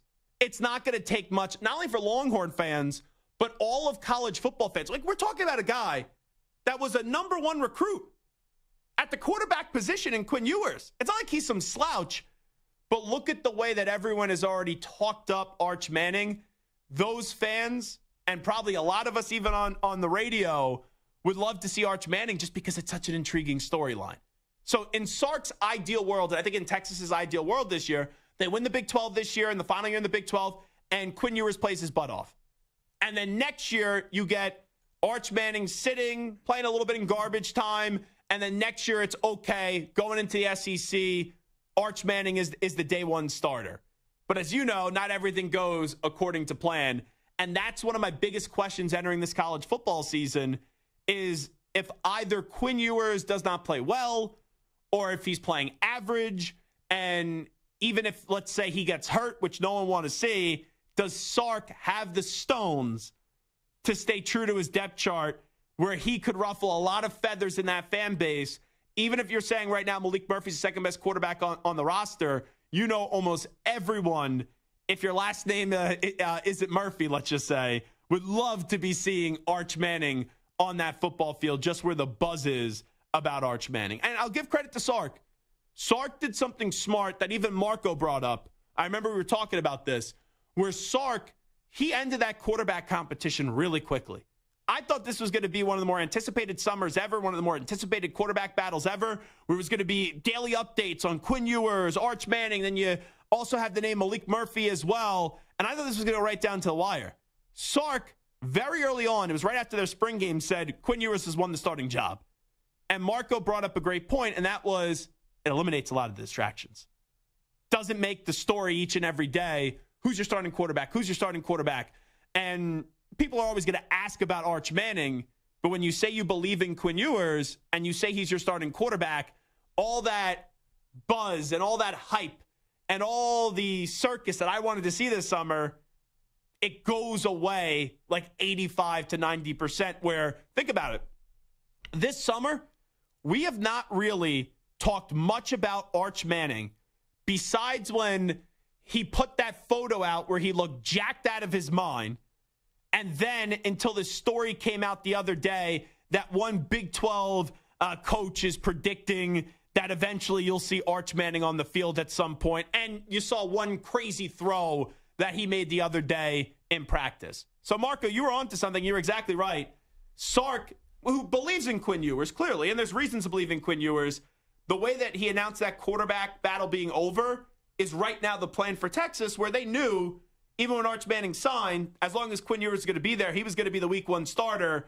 It's when Quinn Ewers, if he doesn't hold up his end of the bargain, you could only delay that story for so long. And then if we're like 4 or 5 weeks into the season and Quinn Ewers doesn't play well, the Manning hype will start back up. Right, but that you deal with that as it comes. You're smart enough to be able to shut the door before. You leave it open a crack, people are going to knock it in. So he was smart enough to shut the door. Look, it's different. If you're off to a really bad start, if Texas struggles really bad, if Quinn Ewers is awful, then you open up all kinds of different things. But I do feel like... And he still has protection because Murphy's 2 in the depth chart right now. Right, and I do think that Manning going there, we talked about this last year, picking there, even though Quinn Ewers was there, the fact that it wasn't a real quarterback competition, I still feel like it's partly the Manning family and partly Sark. I think that we keep going back to what Arch Manning did, and for every... You know, I'm not there in the high school games that he was playing in. From all the talk about the competition, I think Arch Manning needed some time to be able to grow into this. And I don't think anybody, including the Manning family, Sarkisian, all of them, don't want to throw him into the wolves if they don't have to. And I don't think we'll see Arch Manning if we don't have to. He wanted to shut the door fast, and that's smart. And I also don't think you need 3 years of game reps. You don't. At the quarterback position. How many times did... Who's starting for the Colts this year? Anthony Richardson. And you look last year, he had like two good moments. And it's just one of those things where we've seen guys be 2-3 year starters. Like, look at Justin Herbert, for example. Justin Herbert came back to Oregon when he could have been one of the first quarterbacks off the board. Right. And then he fell to the 6th pick in the draft, the 3rd quarterback off the board. But going back, even though he won the Rose Bowl that year, almost hurt Justin Herbert because then it was, oh, we have too much tape on him, and now look what he's doing in the NFL. He's lighting it up. No, that is part of that. But again, it's not only just that you don't really need that for any quarterback, but you're also Arch Manning. You have one good, solid starting season. That's it. That name will get you the first pick. That's it. It doesn't really matter. So I think they're smart enough to realize it's not about, do I need 3 years worth of starting material? It's when you're ready, then go get it. And I don't think anybody believes, I truly don't, whether it's the family, whether it's him, whether it's the coach, they don't truly believe that Arch Manning is ready right now. No. Doesn't mean he's not going to be ready, but they don't believe he's ready right now. And send him out to the Wolves for what? It doesn't make Texas any better, and it takes the shine off Arch Manning. All of a sudden next year it's, oh, yeah, we saw the kid. He was kind of overwhelmed. No. Then you don't see him until he's ready to go, and he gives you exactly what you think, which is a top prospect. It's the smart play all the way around. It's kind of like when you see something on the shelf and you go, I have to have it for my child. But then you know your child is not ready. And you go, let me save it for next year's Christmas. And you hide it in the shelf. And then the response still when your kid gets the present a year later is like, oh, my God, now I'm ready for this. This is the greatest thing in the world. And that's the most important thing. And I've been saying this for whether it's prospects in college, whether it's in the NFL. It's the same concept. It's not about, well, I need to know right now. No, you need to know when he's ready. Mm-hmm. When he's ready, I need to see it. But if before he's ready, I don't care if it, I got to know what the clock is ticking. Doesn't matter. If he's not ready, all you're doing is setting him back. Help him, help you. What purpose does it serve? You're going to be out of a job. He's going to, shoot his confidence. What's the point if he's not ready? And I think they're smart enough to see the situation. Yeah. I feel it truly comes back to the Manning family. Smart enough to realize, look, he might be ready.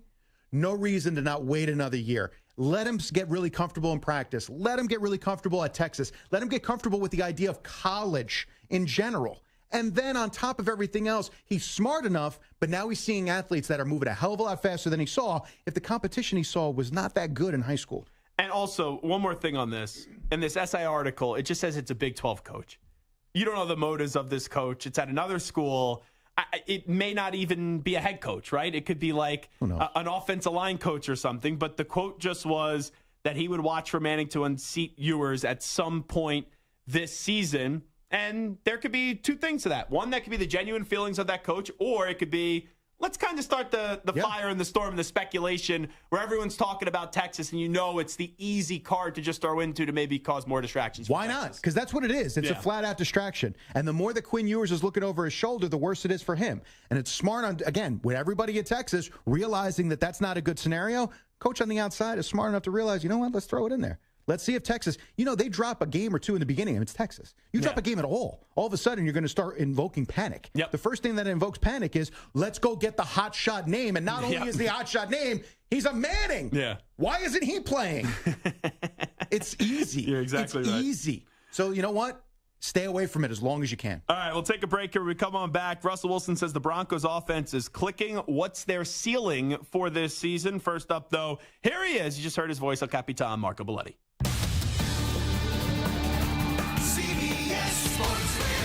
Sports Flash. Well, Zach, Bengals running back Joe Mixon was found not guilty of aggravated menacing. He was accused of pulling a gun on a woman following a road rage incident and threatened to shoot her. Court ruled the state did not do enough to prove that. Former second-round pick restructured his contract in the offseason, returned to Cincinnati, $3 million decrease in his salary.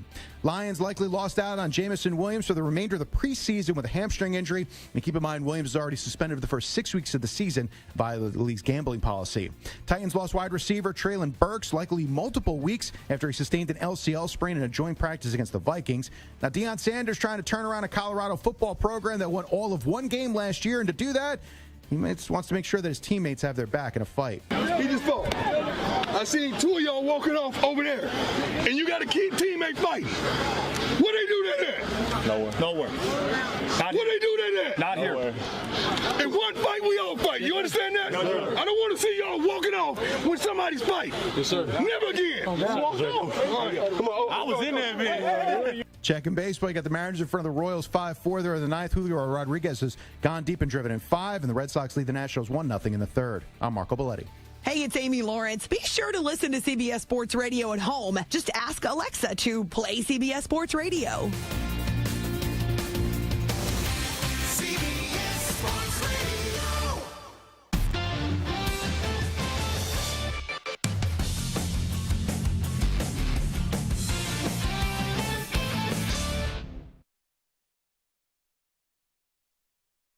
You're in a 5-minute break.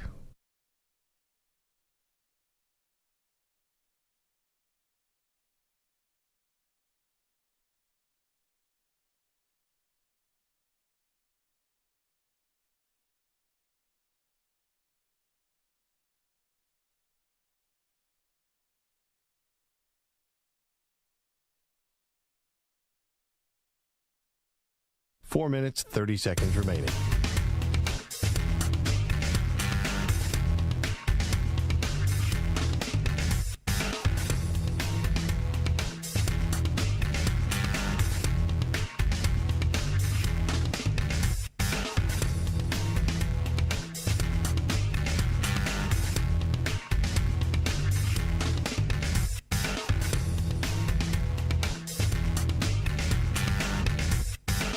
Four minutes remaining.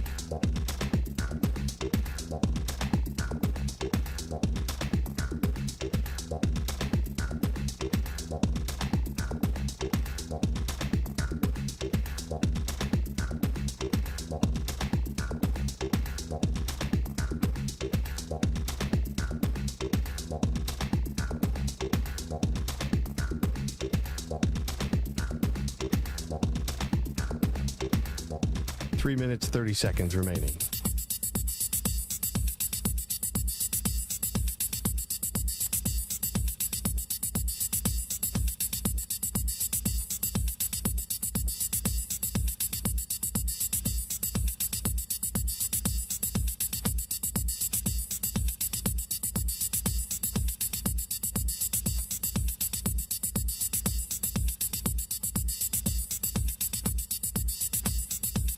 Three minutes remaining.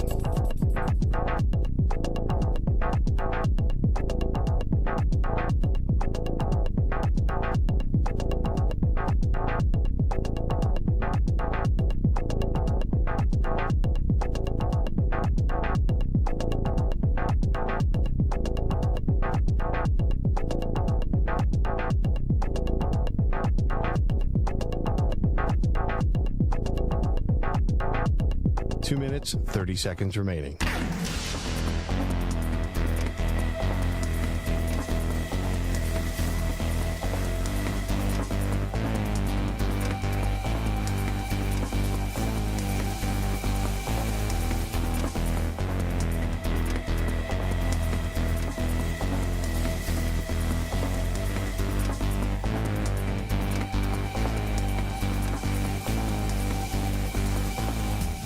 Two minutes remaining.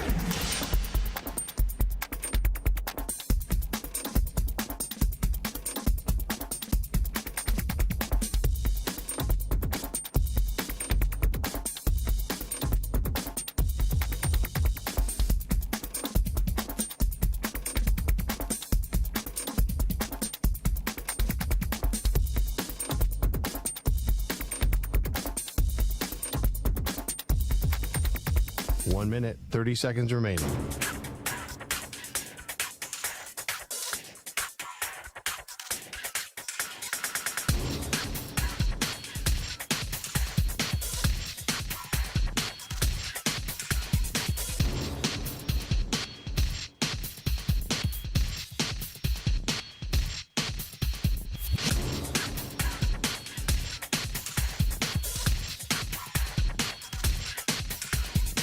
One minute remaining.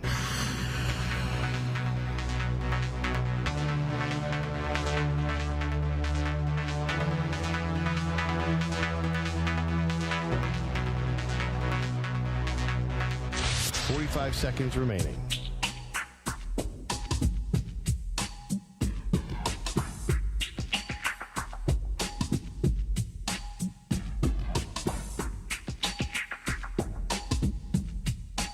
Seconds remaining.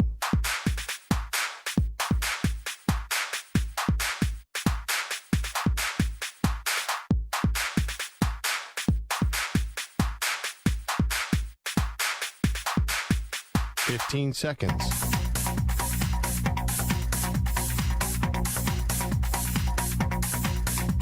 Break ends in 5 seconds.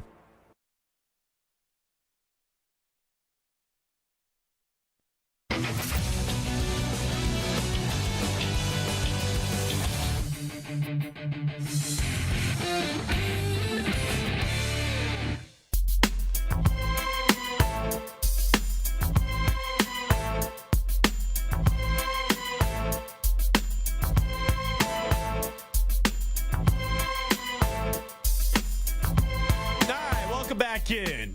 It's the Maggie and Perloff show on CBS Sports Radio.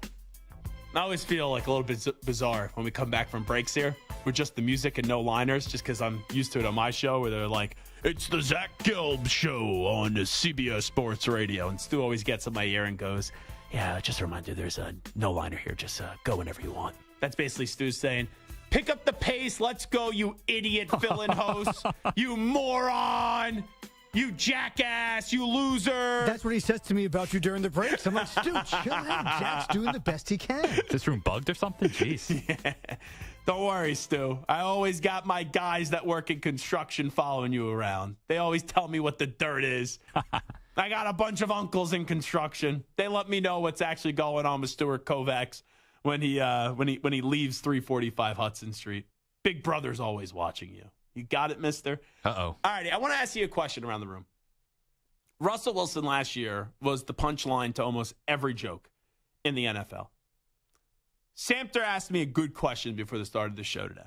What's the ceiling for the Denver Broncos for this year? Like last year, I think a lot of people would say, I could see them winning the division. I could see them getting into the playoffs. I could see them going to the Super Bowl maybe. Like there were big expectations last year for the Broncos, and if it wasn't for the fact that the Chiefs were in that division, the expectations could have been even bigger. But remember, people were doubting. I'm not saying all people were doubting, but some. There was a vocal minority of people that were doubting or at least questioning the Kansas City Chiefs, where they said to themselves, you lose Tyreek Hill, are you going to be able to get to a Super Bowl and win a Super Bowl? And the Chiefs gave you that answer. That was yes. So I'll start with Samter. I'll go around the room here. Heading into this year, after the torture and pain of year one of Mr. Unlimited, Russell Wilson out in Denver, what are the mile-high expectations for the Broncos for this upcoming season? Sadly, they're no, you know what? They're not going to finish last because Stu's Raiders are going to be terrible. So they're going to finish third in that division, but not like a competitive Not third. be a disgrace. No. They're not going to be a disgrace, but they're not going to be with that loaded AFC and that West as well. I'm not looking at them at like 9-10 wins, just missing the playoffs. I'm looking at them with like 8 wins, 7, 8, maybe 9 at their very best, but like 9th or 10th in the playoff picture. Wow. So you think their ceiling is just being an 8 or 9 win team at best? I think their ceiling is a 9-win team. Stu, go ahead. I'll hear your answer, then I'll hear Stu answers, then I'll give my answer. I think their ceiling's 10 wins. They had a lot of injuries last year. They have a better head coach coming in. You would think Russell Wilson can't possibly be as bad as he was last year. So I think yeah, you would hope. Just make sure you don't go to like any crazy flights this year where he's stretching, walking up and down the aisle. There's nothing worse than when you get on an airplane and someone just doesn't shut up. It is the worst. It's not great. So you're saying they could be a playoff team? I think they could be a playoff team, yes. A wild card, not a division winner or a wild card. Let me be clear in the way that I say this. I'm not picking the Broncos to make the playoffs this year. But if you told me that they made the playoffs, I wouldn't be stunned. So that's what I think their ceiling. If everything goes right, they go 9-8, they go 10-7. Maybe the AFC is not as great as what we think it is, and they could find a way to be a wild card team. But I look at them, they're really playing, I would think, for third place in that division. Like I do kind of agree with both your answers in some capacity, where I could see them being a playoff team. But if they're a playoff team, they're probably the third best team in that division, and that division gets 3 teams in, potentially. And maybe the Dolphins with Tua get an injury. Maybe the Jets don't live up to the hype. Maybe the AFC North only sends 1 or 2 teams, and it opens up a door for 2 wildcard teams to be AFC West teams. I still think when I look at the pecking order of that division, Chiefs are 1, right? Chiefs are on a mountain waving the flag of the AFC West saying, we're number 1. And then it's further down that mountain, and at 2, the Chargers. Behind them are the Broncos, and then Stu, can we find your Raiders anywhere? Where are the Raiders? Oh, you have a disgruntled player over there, another disgruntled player over there, a coach that's a buffoon over there, Jimmy Garoppolo. Ooh, he's lying down on the floor hurt. He's over there.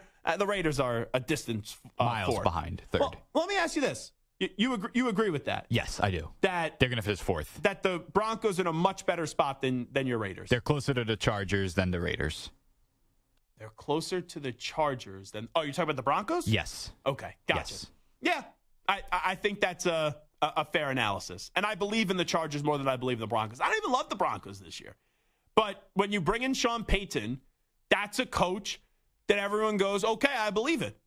Defensively, they have maybe the best defensive secondary in the sport. But when you look at the offense, line's a question mark, receivers are a question mark, quarterback's now a question mark. I like Javonte Williams, but he's a question mark coming off the injury, even though he's recovered rather quickly or quicker than what people thought. So I look at this Broncos team this year. If everything goes right, they could be 10 wins. Am I going to sit here and tell you that they're going to be a 10-win football team? No. So that's kind of how I look at what their ceiling would be.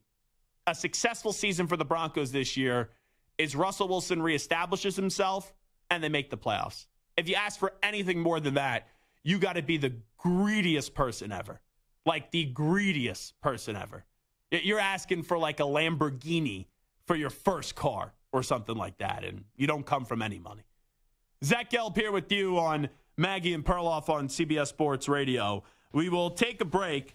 When we come on back, every year there's a handful of teams that make the playoffs the year before and they miss it the following season. Who are going to be some teams this year that made the playoffs in 2022 that will miss in 2023? Don't go anywhere. Maggie and Perloff returns in 5 minutes.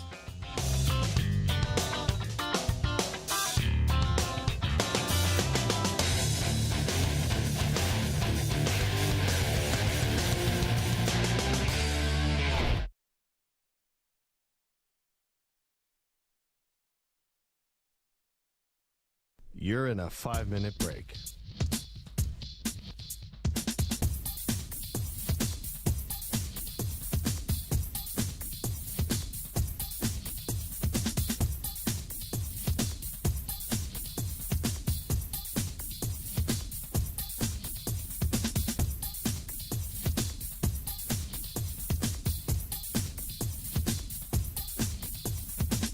Four minutes, 30 seconds remaining.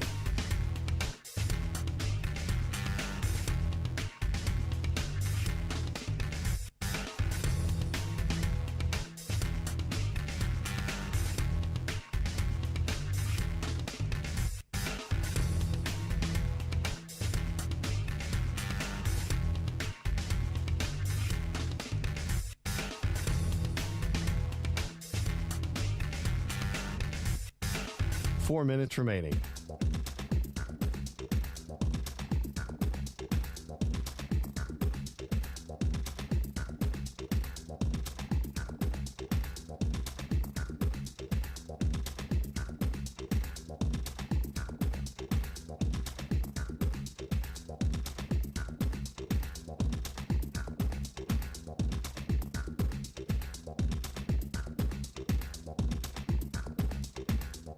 Three minutes, 30 seconds remaining.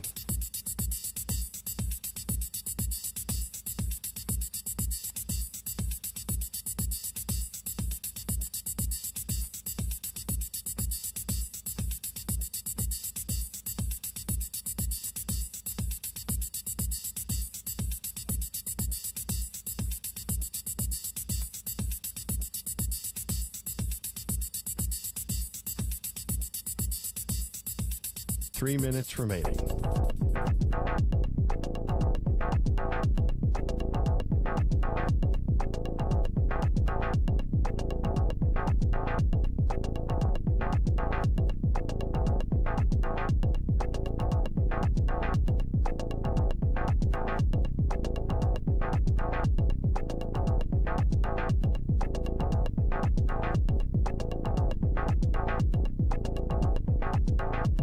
Two minutes, 30 seconds remaining.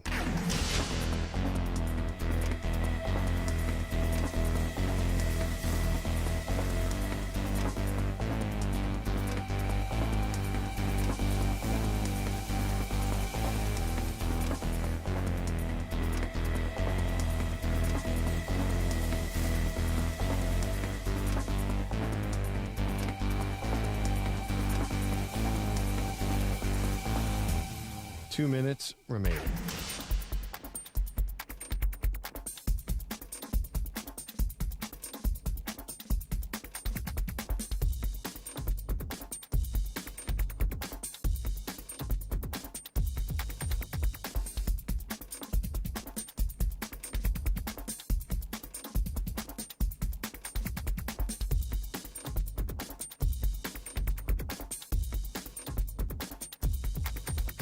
1 minute, 30 seconds remaining.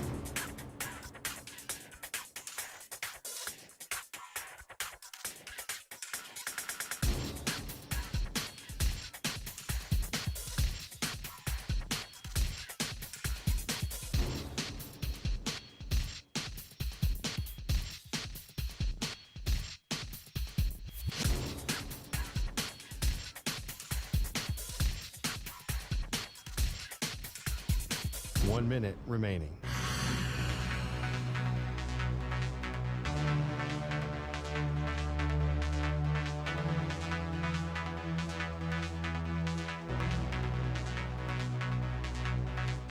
Forty-five seconds remaining.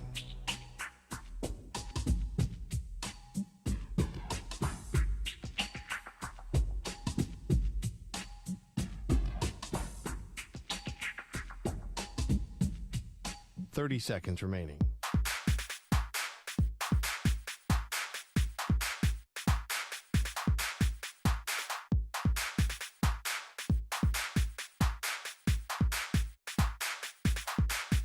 Fifteen seconds.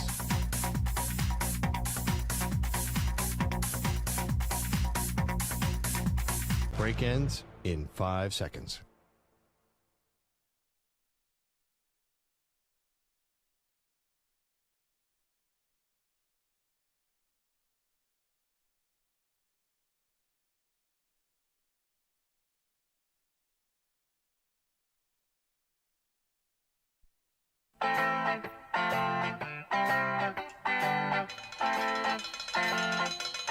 The idea about eating a bowl of Skyline chili, pie eating contest style, with like your hands behind your back, that is just gonna be an awful look. And that's gonna live on the internet for the rest of our lives. Yeah, doesn't bother me at all. In fact, I'm kind of hoping I lose. And you know when a baby eats spaghetti and the spaghetti sauce gets all over it? I'm just picturing that. Kids just like eat naked mostly for like the first several years of their life. I have all these pictures of my two girls when they were young. It looks like they were just like bleeding from everywhere. It was just tomato sauce over their entire upper half. It looks like a horror show. They are Maggie and Perloff on CBS Sports Radio. All righty, hour number 3 of our radio program on a Thursday. That's right, it is Maggie and Perloff right here on CBS Sports Radio. Maggie on vacation, Perloff on vacation, Zach Gelb in with you all the way up until 6 p.m. Eastern, 3 Pacific, when the Zach Gelb Show comes your way. Without Zach Gelb tonight, I think Bart Winkler is filling in across many of these same great CBS Sports Radio affiliates, Sirius XM, Channel 158, and that free Odyssey app. Last year, your playoff teams in the AFC, Kansas City, Buffalo, Miami, Cincinnati, Baltimore, the Jaguars, and the Chargers. In the NFC, your playoff teams, the Eagles, the Niners, the Seahawks, the Vikings, the Giants, Tampa Bay, and then Dallas. So, based off that, how many teams that made the playoffs last year are going to miss the playoffs this season? And I'm going to say the number is 3. I have 1 in the AFC, and then I have 2 in the NFC. So, in the AFC, you look at those teams, it's tough to feel confident in anyone missing the playoffs that made it last year. Like, Kansas City's not missing the playoffs. The Bengals aren't missing the playoffs. The Jaguars are going to win that division. They're not missing the playoffs. You may not think Buffalo wins their division this year, but they're not going to miss the playoffs. So you look at those teams, Kansas City, Cincinnati, Buffalo, Jacksonville, they're not going to miss the playoffs. So then you look at the remaining 3 teams there. I think some people could be 50-50 on the Chargers.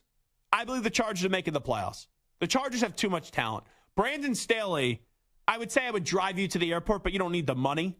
So you could drive yourself to the airport, or you probably have a driver that will take you to the airport. If they don't make the playoffs, Brandon Staley got to be out of a job. But when you have Justin Herbert, when you have Austin Eckler, when you have Mike Williams, when you have Keenan Allen, when you have Quentin Johnston, you'll be a playoff team, even in a loaded AFC. Then you look at Miami. McDaniel does scare me.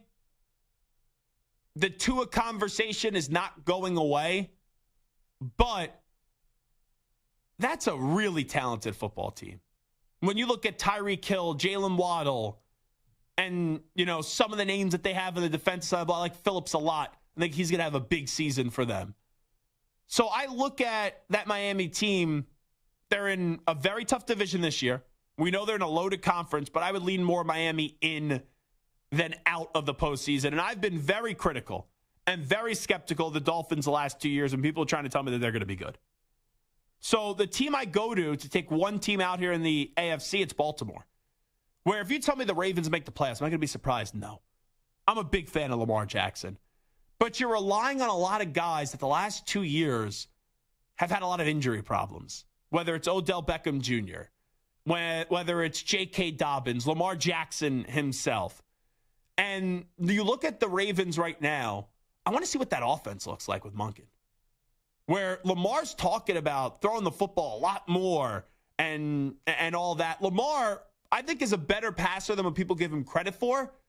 But how much are they going to go away from running the ball with Lamar as well? Because that is the greatest strength Lamar has, is you don't know if he's running or throwing it. And when he just takes off, man, he is one of the more electrifying players in the NFL. So the Ravens, even though I like Harbaugh, even though I like that defense, I'm going to say the Ravens are the team that miss. If you had to look at all those teams in the AFC before we get to the NFC, guys, Kansas City, Cincinnati, Jacksonville, the Chargers, the Ravens, the Bills, the Dolphins, all the teams that made the playoffs last year. It's tough to feel really confident that any of those teams are going to miss, but if you had to pick one that's going to miss, I would go with Baltimore, would be my choice. What about you, Sto? I'd probably go Dolphins, only because of the unknown with Tua and his health. And kind of you mentioned it with Mike McDaniel as well as a second-year guy. I just think there's a chance they could drop off. Tough division. Jets are going to be better. So I think it's between the Ravens and Dolphins, but I'd probably go Dolphins. Samter, how about you? One team in the AFC that missed the playoffs, that made the playoffs last year, that you're confident will miss the playoffs for this upcoming season. Yeah, I think I'm going to have to go with the Dolphins also, but I don't think it's the Dolphins because they're going to fall off significantly. I just don't trust Tua staying healthy, and that the AFC is just so loaded. You can only get 7 teams in, and there's like 11 teams that I can see getting in. I just think that the Dolphins are just on the outside looking in. God, they're so talented, though, but I think that's the one that stands out to me. And every year there's a division that everybody falls in love with. 2 years ago, it was the NFC West. Last year, it was the AFC West. And then this year, it's the AFC East. And even though they've gone to one extra playoff team, and you have the 3 wildcard spots compared to 2, it is tough to get 3 teams in from one division when you have a loaded conference. Like, if you tell me the NFC, they give you the, like let's just say you have the Eagles, the Cowboys, and then the Commanders get in. I'm not shocked by that. But in the AFC, it is tough when those division teams are playing up against one another and how loaded the rest of the conference is, if the conference is good as what we think it is, to get all 3 of those teams in. By the way, Stu, before we get to the NFC, you're getting attacked on social media. Yeah, I saw. Stu is from Miguel. Stu is the worst Raider fan. He needs to find another team to like. The Raiders are going to be at least the second-place team in the AFC West this year. Everyone is counting us out. Wait and see. So I'll give you the out here, Stu. You have a Raider fan who's attacking your Raider fandom. The Raiders stink. The Raiders cause a lot of pain, stress, and suffering in your life. Is it time to maybe explore a new team for Stuart Kovacs, or you're already too far in with the Raiders? It's too late. I'm just tortured. Yeah, tortured. I mean, in the past 20 years, they've made the playoffs twice. What you want me to say? They're going to make the playoffs? Look, I hope they make the playoffs. I hope he's right and I'm wrong, but you know what it is too. You have a lot of fans with pom poms now, and it's almost as if, and it's weird because you're one of their own here. But how many times does a fan base give the take that everyone else is giving, but then once that they see it from the other way, where it's like let's say with the Raiders, you may say, "Hey, Josh McDaniels is never going to be good." Like that could be a take from Stu Kovacs. But the moment someone else says it, it's, oh, they don't know what they're talking about. They're a bunch of idiots. It happens all the time in the sports world. That's why I'm surprised that there's a Raider fan turning on Stu and saying Stu's one of the worst Raiders fans there ever is, and he should be just shamed and tarred and feathered for having no optimism heading into this season. And I thought they'd make the playoffs last year, so. There's a lot of delusional fan bases, though. There are. There's a lot of delusional fan bases. Like, for example, Hickey, when he was filling in for me last night, he gets on the air, and he says the NFC South is going to be won by the Tampa Bay Buccaneers. Now, I love my listeners on the affiliate WFNZ. I do a weekly spot with them on football season on Mac and Bone on mornings in Charlotte and WFNZ. They trashed Hickey today. I always enjoy when people beat up on Hickey, but they trashed him for saying the Buccaneers are going to win the division. Now, don't get me wrong. I'm not picking the Bucs to win the division. But Zach Gelb also got trashed for saying the Falcons are going to win that division. Because the Panthers fans think they're this great organization, this wonderful team, that they're so above all the other crappy teams in the NFC South. Like, most people will pick the Saints. I'm not going to pick the Saints. But it's like, after that, if you want to say the Bucs, I don't agree with you. But it's not like you should be trashed for that. Like, I say the Falcons, I shouldn't be trashed for that. And if you want to tell me the Panthers, your own team, you shouldn't be trashed for that. None of those teams are really all that appealing. It's like you walk to a restaurant and you heard all these great things and you sit down, you see the menu, you go, this menu sucks. That's the NFC South entering this season. You may tell me, oh, they may make a really good burger. You know, though, when you see 10,000 Yelp reviews that the burger sucks, that the burger isn't good no matter what people tell you.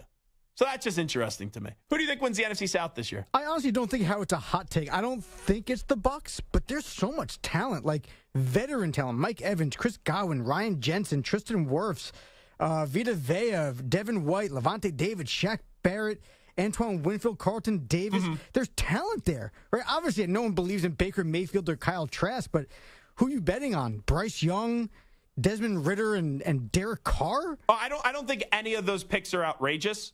Now, here's why I will be out on the Bucs entering this season. Last year with Tom Brady, the greatest quarterback of all time, they struggled to win that division at 8-9. And all those other teams that were crappy teams, Panthers, you could argue, got better this offseason with Bryce Young. Saints got better bringing in Derek Carr. The Falcons, they added Bijan Robinson. All those teams got better this offseason. And last year, they were all 7-10. So it's like, who's going to be the sharpest tool in the shed here, really? And you look at the Buccaneers, they lost a lot of luster because Brady's no longer there. I don't think you can call the NFC South the sharpest tool in the shed. The winner is going to be the least blunt tool in the shed. Yeah. Right, the least I was going to use another analogy, the least rusted tool. I was going to use another analogy, but I don't think it's appropriate now in the year of 2023. If I'm being honest with you, it wouldn't surprise me if any of the teams won 9 or 10 games because the division is so bad. Yeah, but also that same team could also win 2 games. Every one of these teams can win 2 or 10 games. I don't think any of those teams are going to be bad enough where the number's at 2. That's a really low bar. Like, you just mentioned Tampa with all their talent. They're not going to win 2 games this year, even if Baker's a disaster. The Panthers last year didn't have a quarterback. They had a coaching change this season. They won 7. The Saints, their biggest problem is going to be staying healthy. They won 7 games last year. And the Falcons, look at all the potential pieces they have on offense. They won 7. I mean, the only way they're going to get wins really is by beating each other up. But, like, there's all those teams are in a 6 to 9 win window this year. That's where they are. Like, the winner of this division, I expect to either be 8 or 9 or 9-8. Probably, but I think that there will be at least 2 teams in that division who have 5 or fewer wins. Okay. At least 2 teams that have 5 or fewer wins. But that division didn't get worse than where they were last year as a whole. And I think so. The Bucs lost Tom Brady. The Panthers got rid of Christian McCaffrey. But they lost him last year. They still won 7 games. Yeah, but I mean, they're not going to be great. You have a rookie quarterback who weighs 114 pounds, right? Like, there's just not a lot of talent on that team. There's not a lot of talent in that division. And the Saints, there's not a lot of talent on that team. Well, there's talent. They've just been hurt a lot. For 3 games for the suspension. There's talent in New Orleans. Chris Olave's talented. Sure, but what have we really seen from Chris Olave? It's his second year in the league. We haven't seen a lot from Chris Olave. Last year, he was a good one. He was on his way to winning Offensive Rookie of the Year. Chris Olave had a really good season last year. So it's just their question is, can they stay healthy? Like, I'm not telling you any of those teams are great, but I don't think they're bad enough where they're going to be like 5 wins. I really don't. I think a lot of those teams are going to be similar record-wise where they were last year. Okay, so AFC, if you had to pick one team to miss the playoffs that made it last year, I'm going with the Ravens. Both of you are going with the Miami Dolphins. Let's flip it over to the NFC. Your playoff teams last year: Eagles, Niners, Seahawks, Vikings, Giants, Tampa Bay, and Dallas. I think out of that group, 2 teams that made the playoffs last year miss it this year. Tampa Bay, as we just discussed, because they lost Tom Brady. And then it's not going to be Minnesota, because I think Minnesota will be good enough to get to 9 or 10 wins, and they'll regress from 13, but they'll be good enough to get to 9 or 10. I'm actually going with the Giants, where the Giants overachieved last year. And yes, the Giants got Darren Waller this offseason.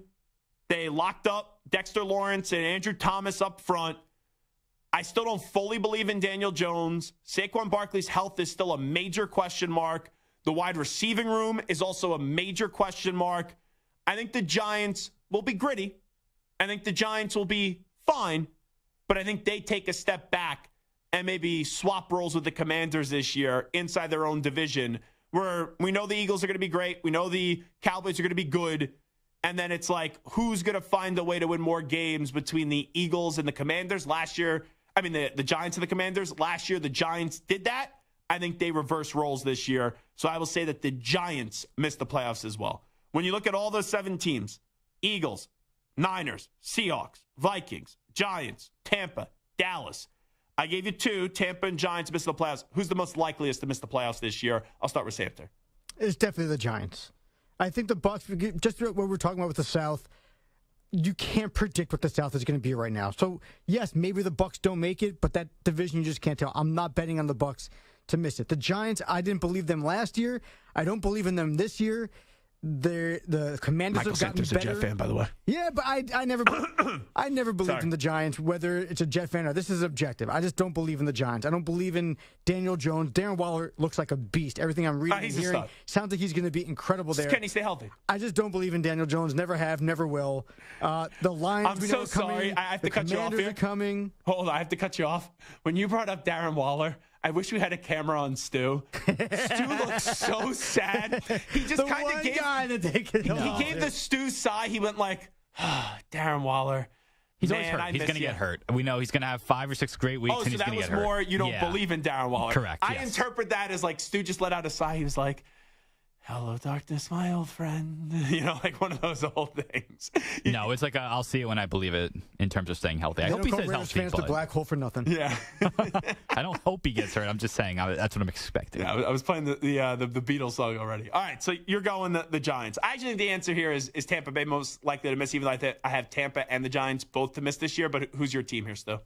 I agree with you, Zach. I think it's Tampa the most likely. I think the Panthers or the Saints could finish ahead of them this year. So we'll see. The NFC South is a crapshoot, like you guys said, but I think Tampa Bay falls off. By the way, I don't know why I said the Beatles there. I meant Simon and Garfunkel when I was doing the song. I just caught myself and double-checked in my memory. Anyway, Zach Gelb here with you on CBS Sports Radio, in for Maggie and Perloff. We will take a break. When we come on back, if you want to jump in, 855-212-4CBS, 855-212-4227. Who's a team that made the playoffs last year that you don't believe in heading into this season? Also, when we come on back, I got about like 10 teams that Samter has compiled a list of, and we'll go through them. My biggest concern with those 10 teams was some big expectations entering this season. Don't go anywhere.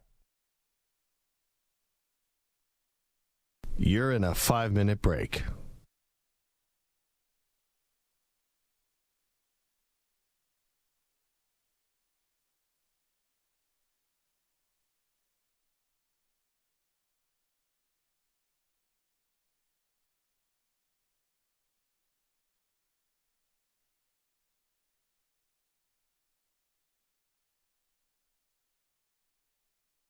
Four minutes, 30 seconds remaining.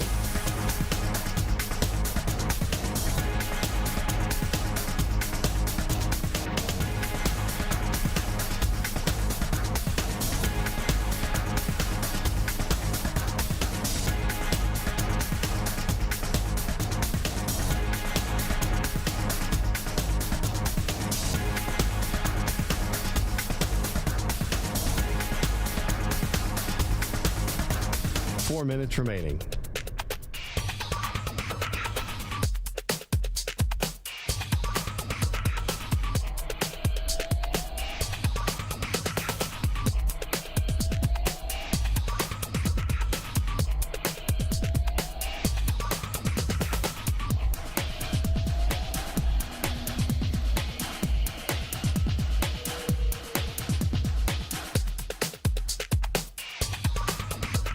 Three minutes, 30 seconds remaining.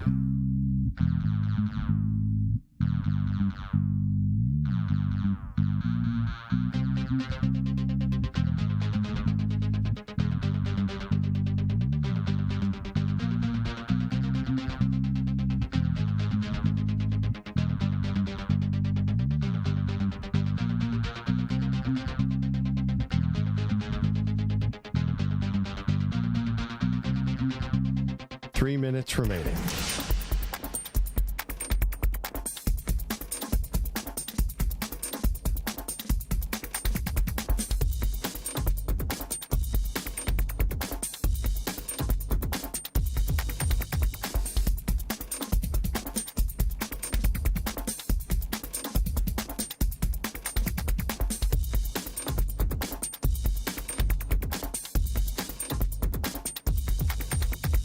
Two minutes, 30 seconds remaining.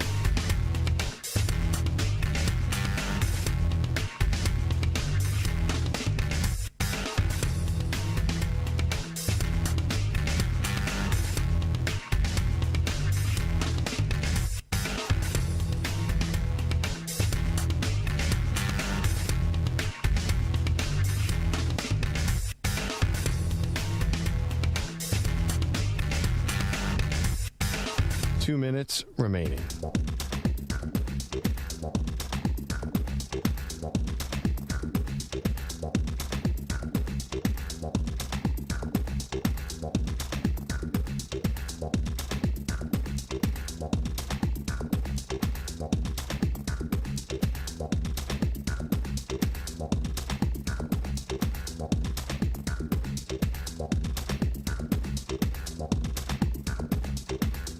One minute, 30 seconds remaining.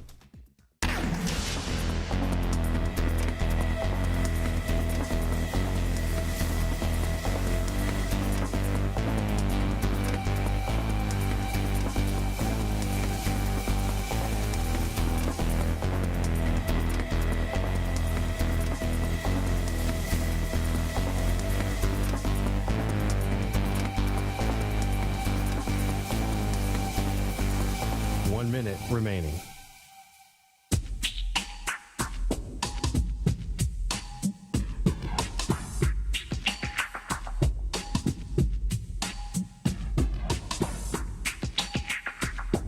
Forty-five seconds remaining.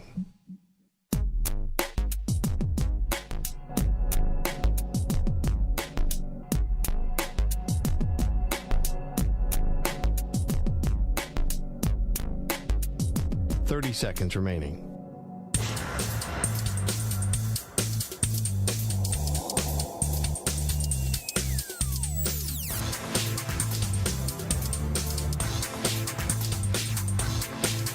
Fifteen seconds.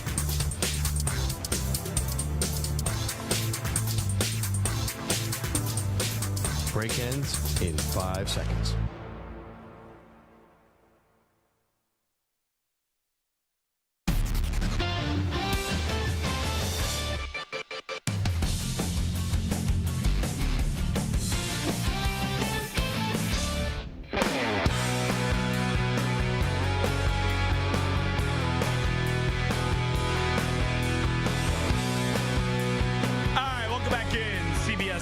Radio.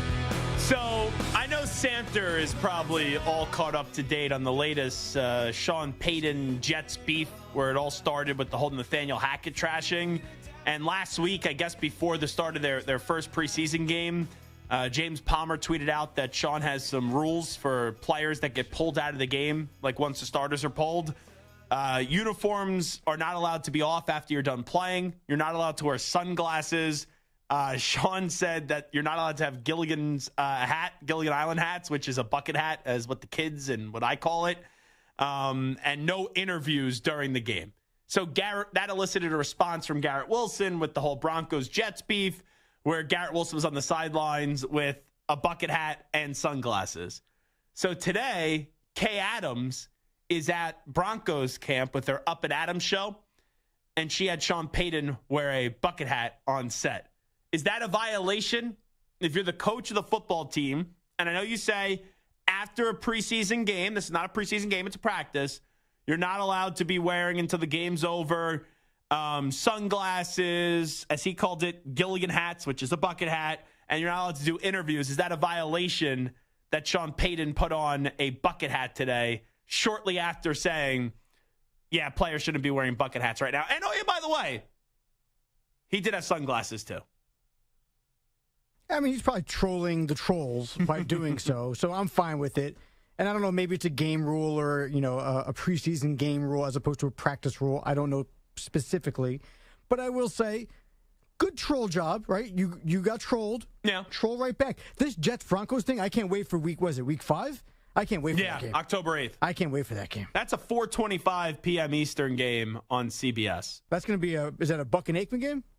No, it's CBS. It's going to be us. Yeah, so it's going to be Nanton Romo. That's going to be fun. I have to look at the rest of the Week 5 schedule, but bare minimum, that's either Nance Romo or that's Ian Eagle, Charles Davis, and Evan Washburn. I think with all the build-up, it's going to have to be.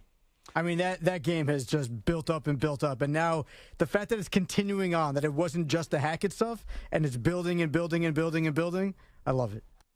So you're fired up for that game? Fired up. I'm kind of like... Stu, I don't know. Maybe it's because we don't have a dog in the fight. Don't I get petulant at this point? So Sean shouldn't have said what he said about Nathaniel Hackett, but he wasn't wrong. Not that Nathaniel Hackett did the worst coaching job ever, but it was a really bad coaching job. Really, really bad. Last year. Now, there's no need for Sean to just pour the salt in the dead body, pretty much, of Nathaniel Hackett's tenure with the Denver Broncos. But now when you get with this bucket hat and sunglasses policy and the back and forth between the two teams, I think it's a big deal for Jet fans. And now Broncos fans are brought into it because of what their coach said, clearly because he started it. But does the nation really care about Jets and Broncos coming up in Week 5? We'll watch, it's football. But are people going to be tuning in saying, oh, that's Nathaniel Hackett against Sean Payton. Let's see if they'll throw down at midfield before or after the game. Is that a really big national storyline? I don't think so. I think it's a little more than what you're giving it credit for, but I agree in the end. It's two teams that are... It seems so stupid. It seems trivial. It's not Bills Chiefs. Yeah. It's not Eagles Cowboys. I think it's a little under that. It's not Niners Eagles.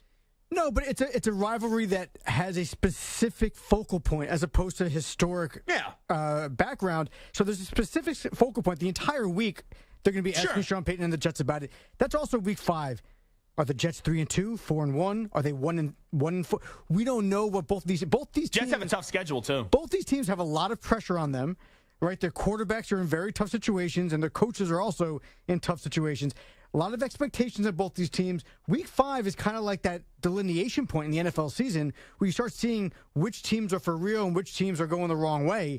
This is going to be a crucial game, both for the schedule and for the drama. The Jets don't really have an easy game until December. Actually, November. Mid-November. They play Buffalo to start out the season. Then they play the Cowboys. I don't think the Patriots are going to be good, but the Jets haven't defeated them since 2015. You play Kansas City, Samter, Denver, Philadelphia, the Giants, the Chargers, then, sorry, Stu, you get the Raiders. That's a win. Don't tell Miguel. Good point. That's a tough schedule. That's just to November 12th. Then after that, Bills, Dolphins, gets a little bit easier. Falcons, Texans, then you play Miami, the Commanders, Cleveland, and the Pats. For a team that was in last place in their division a year ago. That's a rough schedule, even though the Jets have a really good team and there's no excuses. Oh, man. Could you imagine the takes? That's a 4:25 p.m. Eastern time game, Week 2. You have Monday night. Remember last year with Nathaniel Hackett? what made it so bad was they were in so many primetime spots. It felt like they were on Thursday Night Football each and every week. And it was like Al Michaels, this legendary broadcasting career, and now he has to call this crappy Thursday Night Football game.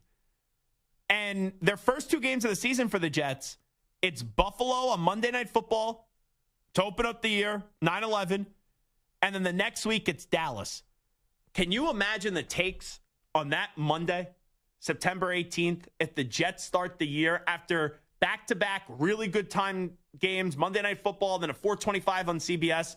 Imagine what we're saying on September 18th, that Monday, if the Jets open up the season 0-2. That would really be something. I think the Jets are going to be good this year. I think the Jets are a Super Bowl contender. I'm not telling you they're going to win it. I'm not telling you they're going to get to an AFC title game. I think the Jets are going to be good, but that schedule with all the new pieces, it's tough. Really tough to open up the year. Let's do this. I want to play, we'll do the biggest concern coming up in the next segment just because I wasn't expecting to do this Jet Bronco thing, but then I saw something pop up on social media, and of course I had to address it. I want to play you right now. This is Dan Orlovsky on ESPN. Now, Dan Orlovsky, who I've known for years, I like Dan Orlovsky a lot. When Dan Orlovsky was trying to get into media and I was trying to get into media, we kind of met one another, and he would come on this AM station that Stu ironically worked for, 9:20 a.m. the Jersey. It was like a 1,000-watt station in the winter when the sun would go down earlier, that you could barely even hear us on the actual radio, and you would have to listen online. And Orlovsky would come on all the time, and now Orlovsky's like a mega star on ESPN and one of the more knowledgeable and entertaining football analysts out there. But Orlovsky loves the Lions because he played there. Here is Dan Orlovsky talking about his expectations for the Lions this year. Are you buying into them in the way a lot of people are as a legitimate Super Bowl contender in the NFC? I was at the 2022 NFL Draft a year and a half ago. Why can't we sit here and say Detroit's the 3rd best team? Where's the flaw of the football team? Their offensive line is going to be a top 3 unit in the NFL. They got a budding superstar in Amon-Ra St. Brown. They got a budding superstar in Aiden Hutchinson, a remade secondary. Everyone's going to say, well, Jared Goff. That's the question mark? A guy that statistically in his career has thrown for like 150-plus touchdowns and like 60 picks? You guys tell me that Jared Goff is the biggest question mark of a football team that has got this is the best roster 30 years in Detroit. 30 years. Oh, yeah. I don't have any question marks about Jared Goff. So I can't call the Lions a Super Bowl contender. I just can't do it. The Lions, they have high expectations this year, right? Most people are picking them to win the NFC North. It's an organization that they're in a good spot right now. There's a reason to be optimistic, but they still haven't won a playoff game since 1991. Like, we have to pump the brakes a little bit on the Lions. Can the Lions win the NFC North this year? Yes. Am I picking them? No. I'm going with the Minnesota Vikings. Can the Lions be a playoff team this year? Yes. Maybe this is my hot take of the offseason. I'm not picking the Lions to make the playoffs. I feel as if everyone's guaranteeing that the Lions are going to be a playoff team this year. They're going to be solid. They could be good. But at their apex this season, at their best, even if you're the biggest Lions fan in the world, how could you expect anything more than just getting to the playoffs this year? I look at this team, I like it. You know, their defense, I like some of their young pieces. Offensively, Jared Goff is good, but he's hot and cold each and every year. I love Amon-Ra St. Brown. I think Jahmyr Gibbs, didn't love him at 12, but he'll be productive this year. But outside of that, it's like, what's Jameson Williams going to be when he gets back from his suspension? So Dan Campbell is a guy that's easy to root for. The Lions did a very good job at the end of last season, and it was awesome to see what they did up against the Green Bay Packers. But let's not make the Lions to be this great team entering this season. The Lions should make the playoffs this year, right? When you look at it, they should. But just because you should be able to do something doesn't mean that you will. But anything more than just making the playoffs this year, you know, maybe at best winning one playoff game. If you're telling me that you expect the Lions to be an NFC title game, even in a weak NFC, the Lions to be in a Super Bowl, that's some really, really optimistic things that you're smoking on. I just can't see it that way. All righty, we'll take a break here on Maggie and Perloff on CBS Sports Radio. When we come on back, we will get the very famous Casamigos shot of the day. Also, I'll give you my biggest concern for 10 teams this upcoming season in the NFL. Let's take a 5-minute break. We'll toss it right over to the man sitting to my left, and he is El Capitan, Marco Belletti, standing by with the latest CBS Sports Radio update. CBS Sports Radio. Sports Flash. Zach, not guilty. That was the verdict for Bengals running back Joe Mixon. 27-year-old was accused of pulling a gun on a woman following a road rage incident, threatened to shoot her in the face. However, the judge in the case stated they failed to prove it beyond a reasonable doubt. Lions likely won't have wide receiver Jamison Williams for the remainder of the preseason due to a hamstring injury. However, Williams will have plenty of time to get healthy for the regular year. He's going to serve a 6-game suspension to begin the year due to a violation of the NFL's gambling policy. Dalvin Cook finally at Jets camp. Newest acquisition made it clear Aaron Rodgers, key factor in bringing him in. Being on the other side of that for the last 6 years, I couldn't be on the other side no more. So it was just like I got the chance to go join them and, help them win again. That was a big thing to come over here. Titans lost wide receiver Traylon Burks, likely multiple weeks thanks to an LCL sprain. Eagles' Hassan Reddick will reportedly have thumb surgery, but they seem to think he's going to be ready for Week 1. Baseball, you got the Nationals in front of the Red Sox 3-1. They're bottom 5. One final as Julio Rodriguez went deep, drove in 5, led the Mariners by the Royals 6-4. And Peyton Thorne has reportedly won the Auburn starting quarterback job. Michigan State transfer beat out Robbie Ashford. I'm Marco Belletti. Football season is almost here. From the college game to the NFL, no one has you covered like CBS Sports Radio. Find us 24/7 on your local Odyssey affiliate, SiriusXM Channel 158, streaming online, or the free Odyssey app. CBS Sports Radio.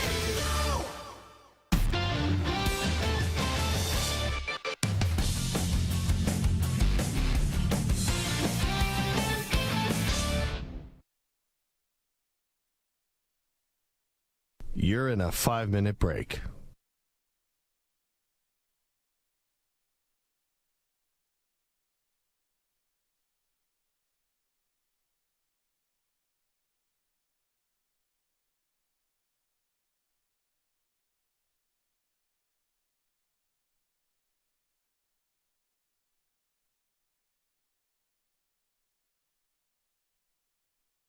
Four minutes, 30 seconds remaining.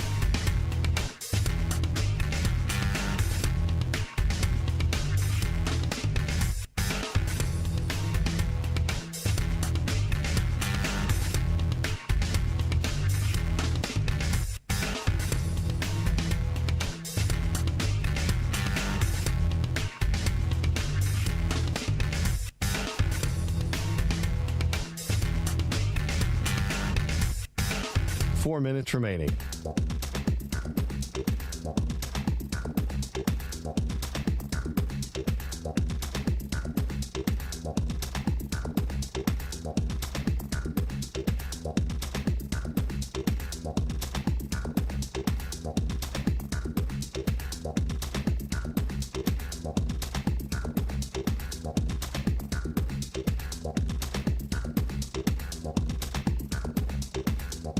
Three minutes, 30 seconds remaining.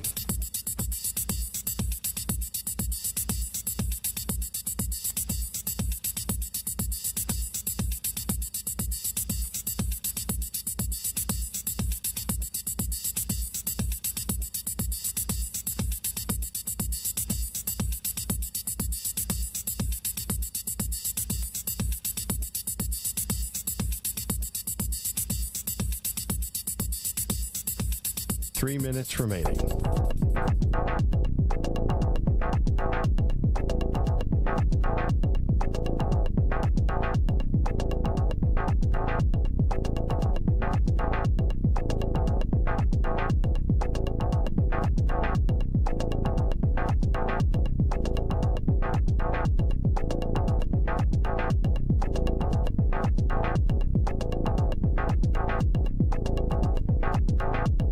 Two minutes, 30 seconds remaining.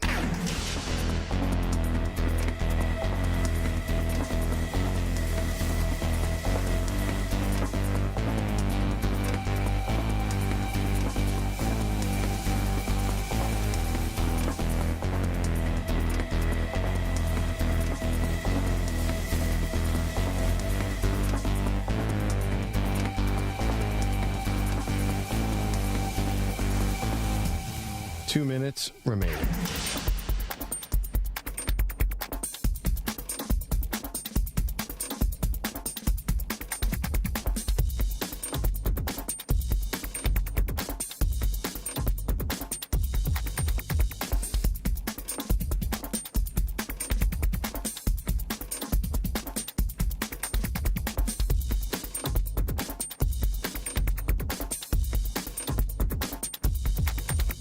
One minute, 30 seconds remaining.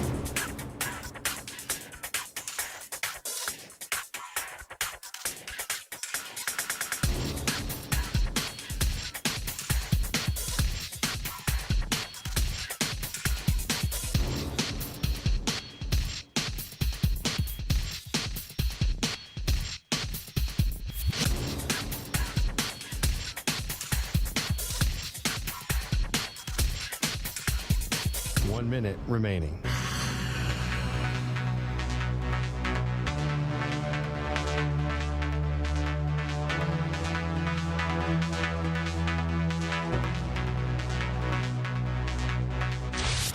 Seconds remaining.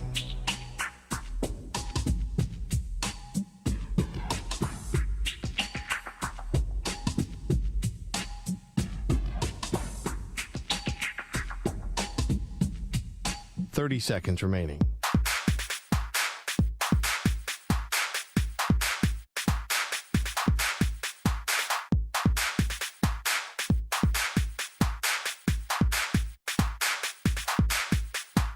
Seconds.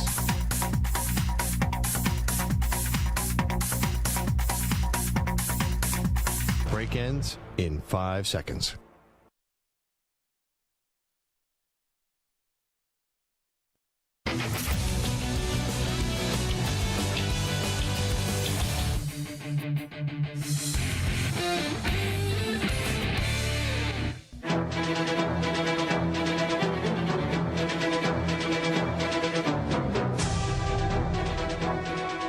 Welcome back in. Zach Gelb here with you on CBS Sports Radio, in for Maggie and Perloff. You hear the NFL music? We have put together a list of, I think, about 10 teams here. And we're going to give you what the biggest concern is for that team entering this season. Stu, take it away. The Baltimore Ravens. For me, the Baltimore Ravens, it's what their offense looks like. You have a new offensive coordinator in Todd Monken. You have Lamar Jackson making that bold claim that he's trying to throw for 6,000 yards, which is just crazy to me. My biggest concern is how much more are they going to throw the football? I think Lamar is a better passer than what people give him credit for. But is it one of those situations when you try to just make a point that you want to throw the football more and it's at a ridiculous number where you take away his strength, which is you don't know what he's going to do when he's standing in the pocket. So that's my biggest concern for the Ravens, how much more they're going to put attention to detail in throwing the football. The Buffalo Bills.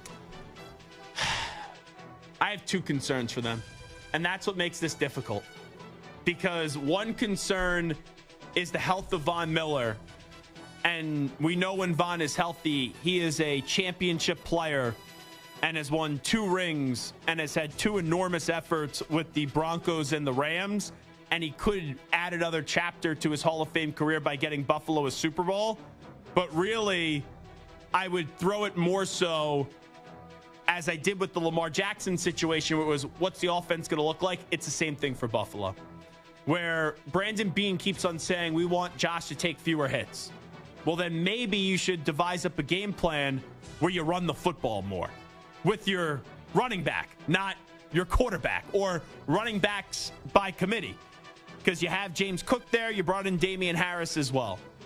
I don't know if Buffalo's going to take that decision out of the hands and legs of Josh Allen. And then I think that's a massive mistake. They need to put more of an emphasis on running the football, and I don't know if they're going to be willing to do it. So Josh Allen's at his best for the postseason. The Dallas Cowboys. It's the quarterback, Dak Prescott. That defense has been dominant the last 2 years. They gave you championship efforts up against the San Francisco 49ers twice. They should have won at least one of those games, if not both of them. Dak Prescott, even though last year he did not play great in the regular season, he's usually a good regular season quarterback, has had to deal with some injuries. Dak's got to elevate his game come postseason time and can't just do it for one game up against an 8-9 Buccaneers team.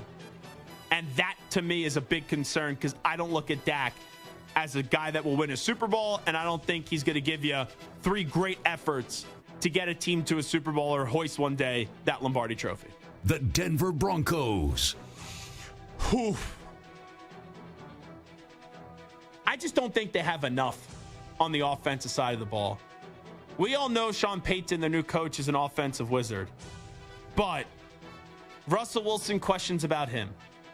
What's Javonte Williams going to be like coming off the ACL injury? And their wide receivers, they're just not that good. Like when Jerry Jeudy's your best wide receiver, like Jerry Jeudy's solid. He's not a number 1 wide receiver that makes me jump up and down. Like when I talk about Devontae Adams, Justin Jefferson, Jamar Chase, A.J. Brown, Stephon Diggs, Terry McLaurin, like you go on and on and on in a league, Tyreek Hill, in a league that's loaded with wide receivers. When you tell me Jerry Jeudy's your best wide receiver, I go, ugh, don't really love that. The Detroit Lions. Can they meet the expectations? We talked about this in the last segment. Everyone's like, oh, Lions going to win the NFC North. Remember, this is an organization that has an ominous cloud hanging over them. And this is an organization, whenever you think, and you don't usually think it, they're starting to turn the page and they're starting to get in the right direction, they find a way to stumble and mess it up. This is a good roster. It's a talented roster. This team should be a playoff team. But until they do it, I at least always have 1 foot in, 1 foot out when it comes to the Detroit Lions. Los Angeles Chargers.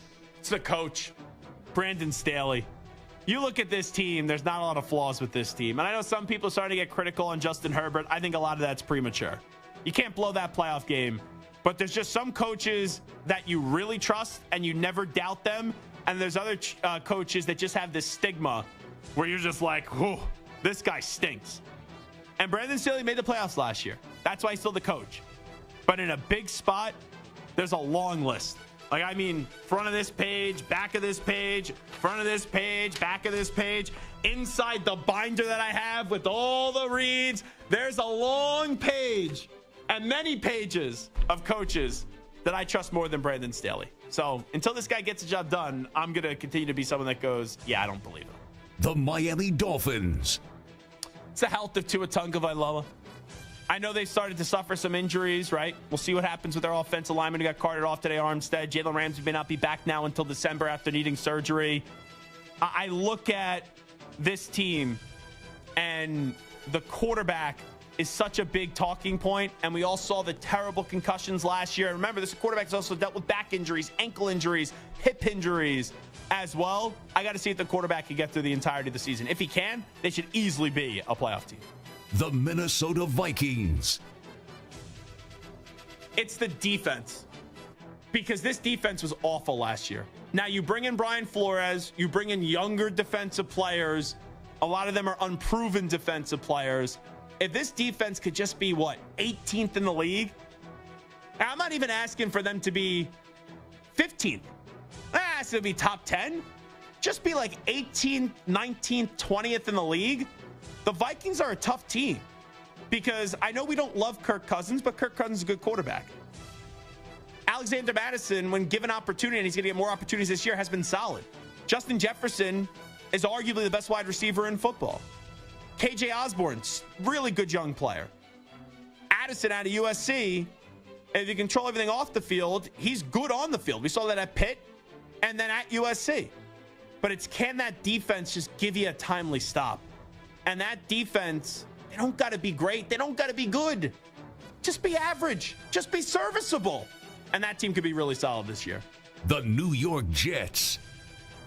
Offensive line.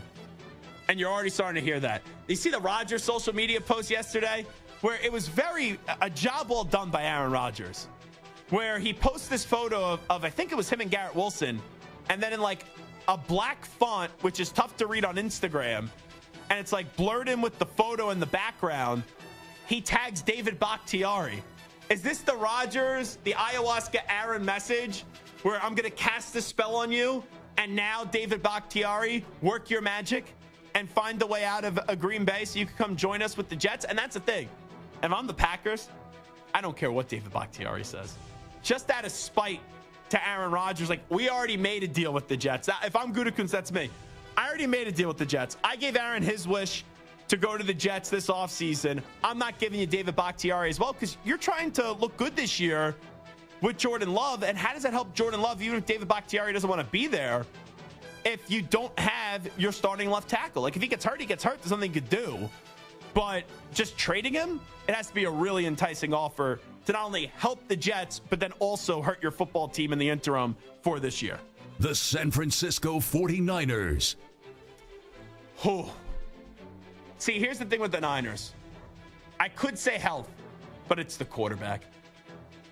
That's going to be one of the biggest storylines, if not the biggest storyline entering this NFL season. Like, the Bills are a big storyline. Mahomes, how many is he going to win? Will he add another? Will they go back-to-back this year as a storyline? Rodgers with the Jets, enormous storyline. Dak Prescott, big storyline. That Niners QB position is a mega storyline. Because if the 49ers could figure out their QB spot, we've seen them before get to a Super Bowl and almost win it. We've seen them get to countless NFC title games. But if you could really latch on to, if it's Brock Purdy rocking out with his Brock out, looking Purdy awesome. If it's Trey Lance somehow doing the Undertaker, rise from the casket, I'm back, I'm the man that you thought that I drafted, or even Sam Darnold. If he stops getting mono and seeing ghosts, maybe it could be Sam Darnold as well. Like, right now, I know 49ers fans will tell you, Brock Purdy's amazing. We have no doubts or no skepticism about Brock Purdy. Brock Purdy's a major question mark. He played really well at the end of last season. But how many times do you see a guy in a small sample size play really well and then it just doesn't translate over now 17 games? So if they could get stability at the quarterback position and get like a game manager, above average game manager, and that show from week 1 through the season, we know that roster is one of the best rosters in football. When you see what they have on the defense, offensive, they got a ton of firepower on the offensive side of the ball. When Debo and Christian McCaffrey and Brandon Ayuk, there's a lot of names there. But ultimately, you know how we do things here on CBS Sports Radio? You know how we do things when we talk about the NFL? Fair or not, every Monday in football season, whether it's DA, whether it's Bill, whether it's Jim Rome, whether it's Maggie or Perloff, yours truly, JR, Amy, every Monday, 99.9% of the time, we're either talking about a quarterback that did something great or a quarterback that did something horrible, or a coach that did something great or did something horrible. In this league, it's all about the way that we discuss it, coach and quarterback. And now we got to see who the 49ers quarterback is. All right, that's some concerns that I have entering those 10 teams for this upcoming NFL season. It is time to get to the Casamigos shot of the day. And the Casamigos shot of the day had to feature Ian Eagle, as the bird did land right here on the Maggie and Perloff show on CBS Sports Radio. And I was bringing up to Ian how I want to see him on HBO a little bit more with Hard Knocks since he does the preseason games for the Jets. And I kind of just brought up the idea of maybe Ian Eagle doing ayahuasca on HBO with Aaron Rodgers. He shoots! Now, let me just throw something past you. If, let's just say, the producers of Hard Knocks come to you and go, Ian, we want you to do ayahuasca with Aaron Rodgers on camera, would you do it? Why do you think it would require the producers to come to me to do that? I might just do that in my everyday life. There's the headline. Awful announcing tomorrow. Ian Eagle says he does ayahuasca every day on CBS Sports Radio. So there you go. Ayahuasca Aaron, maybe ayahuasca Ian coming up on the next episode of HBO Hard Knocks, which I've been down on HBO with Hard Knocks the last few years. I think it's been better on social media that actually has been watching the show. I thought last week's episode was really good. And you saw from Robert Saleh, him actually look like more of a coach instead of a best friend when he started just lambasting the offensive line. And once again, the shot of the day is brought to you by our friends at Casamigos Tequila. Casamigos is brought to you by those who drink it. All right, I always appreciate when Maggie and Perloff have me fill in on CBS Sports Radio, and I'll be back in my normal slot next week for Zach Gelb Show listeners. Maggie and Perloff will be back as well next week. I am off tomorrow going to the Jersey Shore for the final time this summer. So golfing twice. We'll be getting the veal parm at Chef Vola's, getting some Stephen cookies, seafood pan roast with a slice of blueberry pie right afterwards. And, maybe winning, losing some money at the roulette table, or maybe even play a little blackjack as well. So I am off to the shore tomorrow. Amy Lawrence will be filling in on this time slot tomorrow from 3 to 6 p.m. Eastern, as always, on CBS Sports Radio. All of our great local affiliates that we thank so much. Sirius XM, Channel 158, the free Odyssey app. And as always, the Weekdays and Purple Drinkers will be checking in on YouTube, and they'll be interacting with Amy tomorrow. So enjoy your weekend, everybody. Have a good Friday tomorrow. I'll be back Monday in my normal time slot from 6 to 10 p.m. Eastern, 3 to 7 p.m. Pacific. Always like to thank Marco Belletti for doing the updates, Michael Samter for being one of the best producers in the business, and Stu Kovacs for being one of the best human beings in the business for the long time I've known my buddy Stu. All righty. You can always give me a follow on social media, Twitter and Instagram at Zach Gelb, ZACHGELB. We out. Bye-bye. Peace.